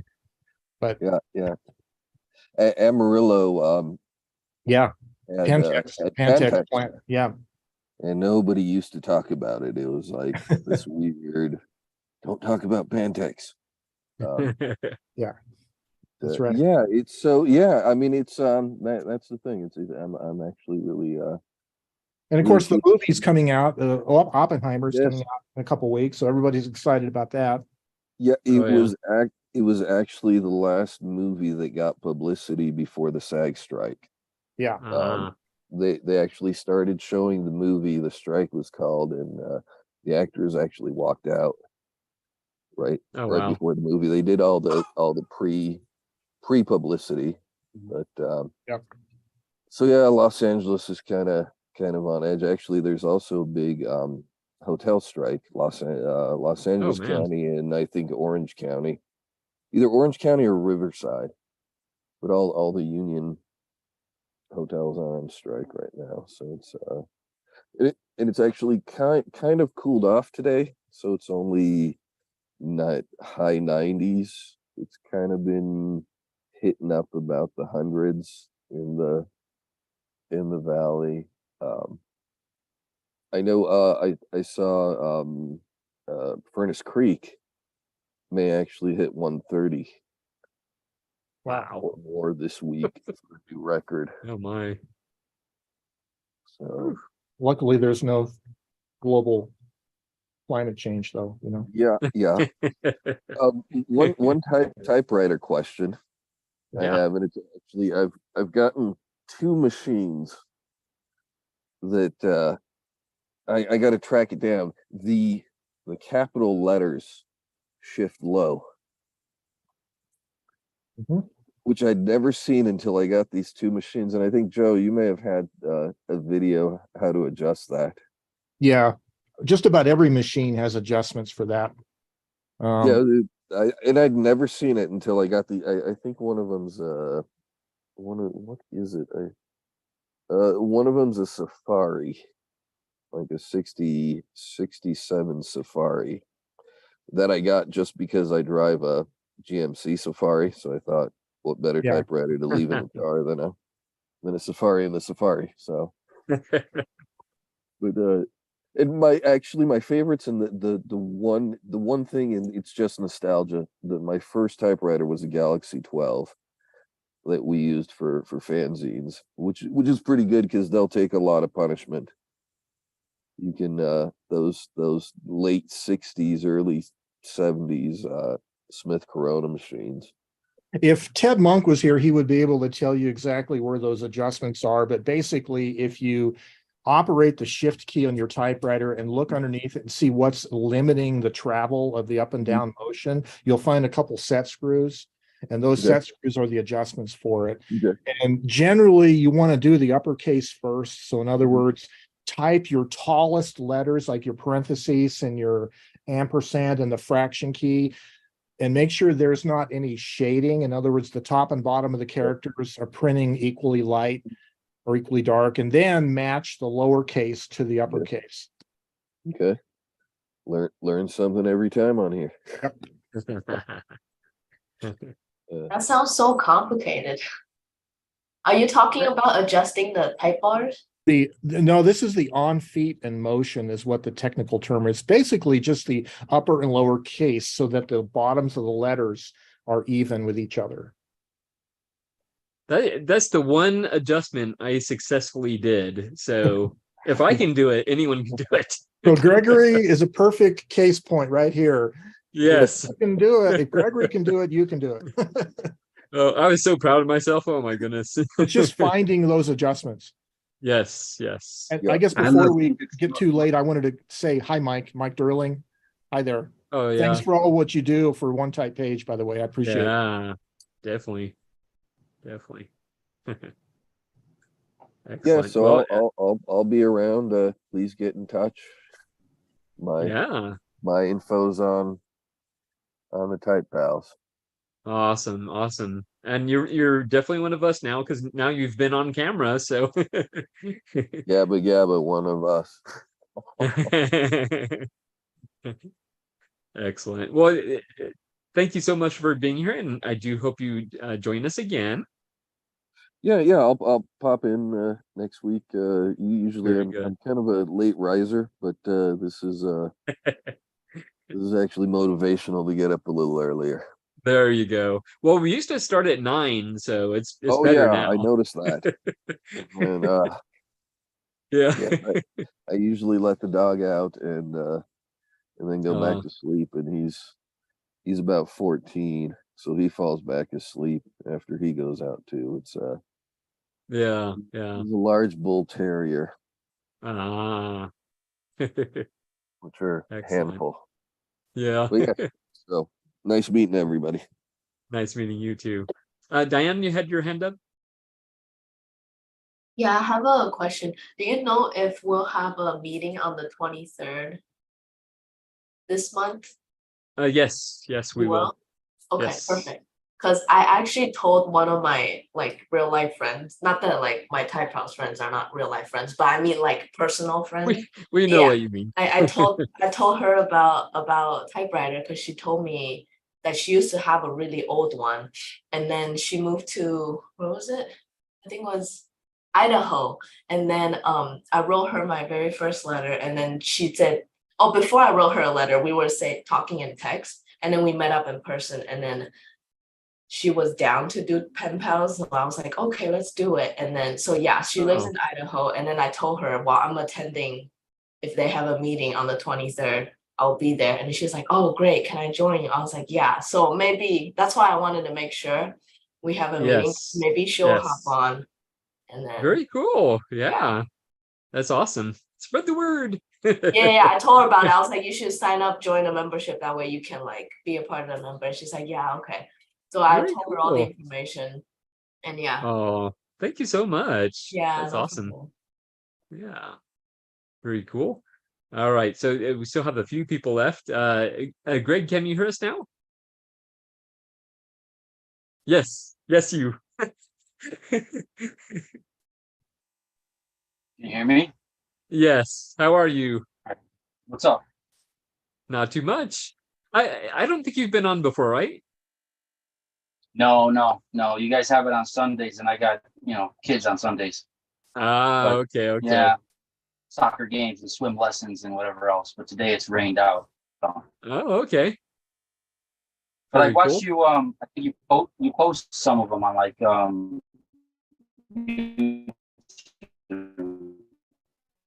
Oh, we're losing you. I do post it in the Facebook group sometimes. Oh, you've gone robot on us. Oh. I think the best was when that happened to May, and she just kept talking for quite a while, and she sounded like a robot. Oh, yeah. I think we lost you, Greg. So, oh, maybe you're back. You're moving slightly. Oh, yeah. I think we'll have to catch you next time, maybe. Okay, because we are in overtime now. I'd like to yeah. Greg, and since he's on here, and he may or may not hear me, but I want to thank him for picking up that Smith Premier Uh-oh. tonight. They told you rain. Yeah. Oh, there he is. Yeah, you froze on me. Okay. See what happens. Did you? See what happens. I think you're still catching up because you're on my end. You're muted, so I don't know what's going on, but How there about we now? go. Okay. You're live Yeah. again. Yes. Yeah. Very We've cool. got bad weather today, so that explains it. But Oh, I okay. watched the episodes on YouTube, some of them. I figured I'd chime in or at least post, Yeah, while I definitely. can. Yeah. So Yeah, just no quickly. Sean today, right? No. No Sean? Dang it. No Sean. I know. He's a good dude. He's everybody's Sean. favorite. But briefly, did you want to tell us like how many typewriters you have and what you use them for? Not as many as you think. No. Okay. No. At one point But I again, had you said you probably have kids. Yeah. Not Yeah. At one point I had probably about 1,500 between two storage units, primarily for work and inventory. The primary collection, it used to be about 75, but it's probably about a couple dozen, maybe 30 now, but just 30 really old machines. I'm not a user. All my machines are dust collectors. Yeah. So So you a just lot of like good the is work. mechanics then? I enjoy the history of them. I the like history. Okay. yeah, I enjoy the history. I used to work in a factory, to run a factory, and so that factory life fascinates me. So I like studying the machines. I like knowing where they were made, who invented them. Old factory photos interest me, things like that. Yeah. Very cool. Excellent. Well, I'm so glad you were able to join us, and I'm glad you got a better connection eventually. That's good. Yeah, a little bit better. Yeah. Yeah. That's a fun show. You guys put on an interesting show. Like I said, Oh, thank you. I've watched it a few times. Yeah. Very cool. Excellent. And Yeah. you're one of us now. Oh, We have a few new members thanks. today. I'm back again. Yeah. Will do. Excellent. Yeah. All right. And let's see. Mike, how are you? It's been a long time. Yeah, hi. I'm doing well. I've gotten on the Saturday night program session a couple times, but seems to be mostly a different crowd here on Sunday mornings. Yeah. And, it's just interesting. But I guess I suppose some of us can only talk so much about typewriters. But Yeah. Anyway, not a whole lot new to report. I've seen a couple things, but I haven't bought anything lately. I ran across a Underwood 4-bank yesterday. 4-bank, I'm a 3-bank. I'm sorry, 3-bank portable, which was kind of interesting. More than I usually spend for a typewriter, but it's not really bad for that model. So I don't know if I'll go back for it. And I was very clean with the case, so maybe. I also saw a Rolodex, which I didn't buy, but I might go back for that too. So. Oh, you should go back for it. I just don't know what I'm going to do with it. If it's just going to sit on the desk and take up space, then No, you need to talk to Sean about that. He's an expert on those. Yeah, I guess. Use it for all your passwords. All your. There you go. That's probably a good idea. That might fill up the Rolodex, actually. Yeah. Oh. Yeah, it's probably safer there than online anywhere, or even making a copy of it. So. Yeah. The thing about Go ahead. The thing about this, which I was going to ask Sean about, it has a key, which I don't know whether that's unusual or not. It's one of the covered ones, but it actually has the key. I would say if it if it was in like a business office, that would probably not be uncommon because, you know, you have like lots of people passing through there, and you might have sensitive information on there. And, you know, they might have like a janitorial service that comes in, or yeah. So I'm not surprised that it would have a lock. So Yeah, I just don't know whether the keys got lost over time. So, you know, that was unusual that they survived or not. But yeah, it's not a very complicated key. Yeah. And trying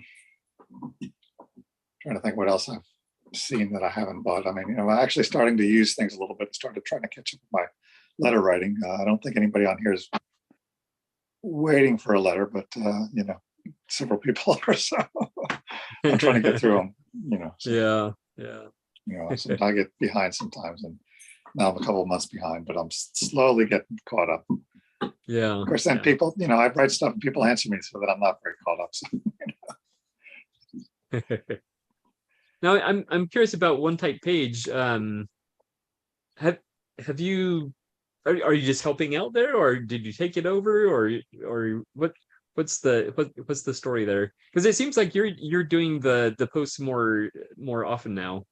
Yeah, well, Daniel stepped back because he had some, you know, had some surgery and stuff like that. And Oh, I did not know that. Okay. Yeah, okay. That's Okay. that's what he had announced on there and everything like that. So Oh, okay. taking over that. So he's, you know, I'm doing it a little longer now. So Yeah. you know, Okay.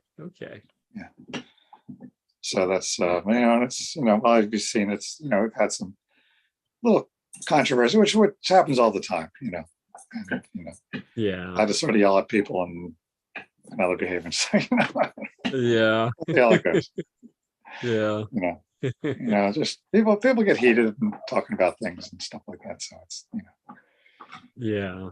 You know, just gotta, Excellent. Well, yeah, it's very fortunate that, you know, you're able to keep it going while Daniel's you know, recovering. So that's good. Yeah. Yeah, most days it's pretty, you know, most days it just takes a few minutes, you know. Yeah. We just need to keep an eye on things. And the comments are more trouble than the pages. One thing makes me think that what if you just turned the comments off, and I'm wondering, I guess, if that would encourage people to reply with another post of their own. Yeah, that's certainly an option. Yeah. I'm kind of resistant doing that for now, but that's sort of, you know, if it gets too heated on there, then, you know, because sometimes, you know, people get doing it as a page sort of limits the back and forth, which kind of gets, you know, it's like comments on any kind of forum. That's true. Yeah. And then Of course, having a day delay between reading someone and then replying a day later might give people pause to cool off and not be so spontaneous with their outrage. That's true. That's true. That's a very good point. So that's, you know, that's always an option. You know? Yeah. Right now, we'll just try to moderate things a little bit more and, you know, see how that goes. Yeah. All right. Well, it was so good to see you again, Mike. And please don't be a stranger. I won't. Okay. I'll try to get in here a little more often. Sunday afternoon is not always, you know, I've always got. Oh yeah, I understand. Going on. And I'm actually very glad that you're making use of the Saturday night sessions. So that's kind of now that, you know, when you first started, it wouldn't get going until like 11 o'clock my time, and it was just like that rolls around. It's like, no, I don't feel like it. But, you know. So now that people are getting on a little earlier, and it's sort of like, you know, some of the correspondence I had were telling me about it. So, you know, I thought I'd jump in. Yeah. Excellent. All right. And all right. Well, anyway, thanks for keeping things going here too. Of course. Yeah. Very cool. I don't know if Arthur is still there. Oh wait, no, we spoke to Arthur, right? We spoke to Arthur. I think we spoke to everyone actually. Yeah. Excellent. Have you spoke to yourself, Gregory? Yeah, I do that all the time. Yeah, I'm a notorious self-talker. And when I'm in trouble with myself, I call myself Gregory Michael. And now you know my middle name. All right, so we're a little bit over now, but I think we finally got to speak to everyone. And we got to see a few new faces today and some returning faces, and yeah, so a very, very good episode, and saw some wonderful typewriters. So I want to thank everybody for being here, and don't forget the postcard exchange. Today is the last day to register for it. You just have to be signed up at typepals.com and go to the typepals.com/events, and you'll see the postcard exchange on there, and register by today. Yeah. Ooh, what are you eating there, Joe? Nuts? Peanut. Pistachios? This is how I was going to finish the camera shot here. For the Bye, Excellent. everybody. Oh, peanuts. Yeah. All right. Thank you so much, everybody, and we'll see you next time. Bye-bye. Bye-bye. Live long and Bye, prosper. everyone. Bye-bye. Schönen Tag noch. Tschüss. Bis später. Bis später. Tschüss.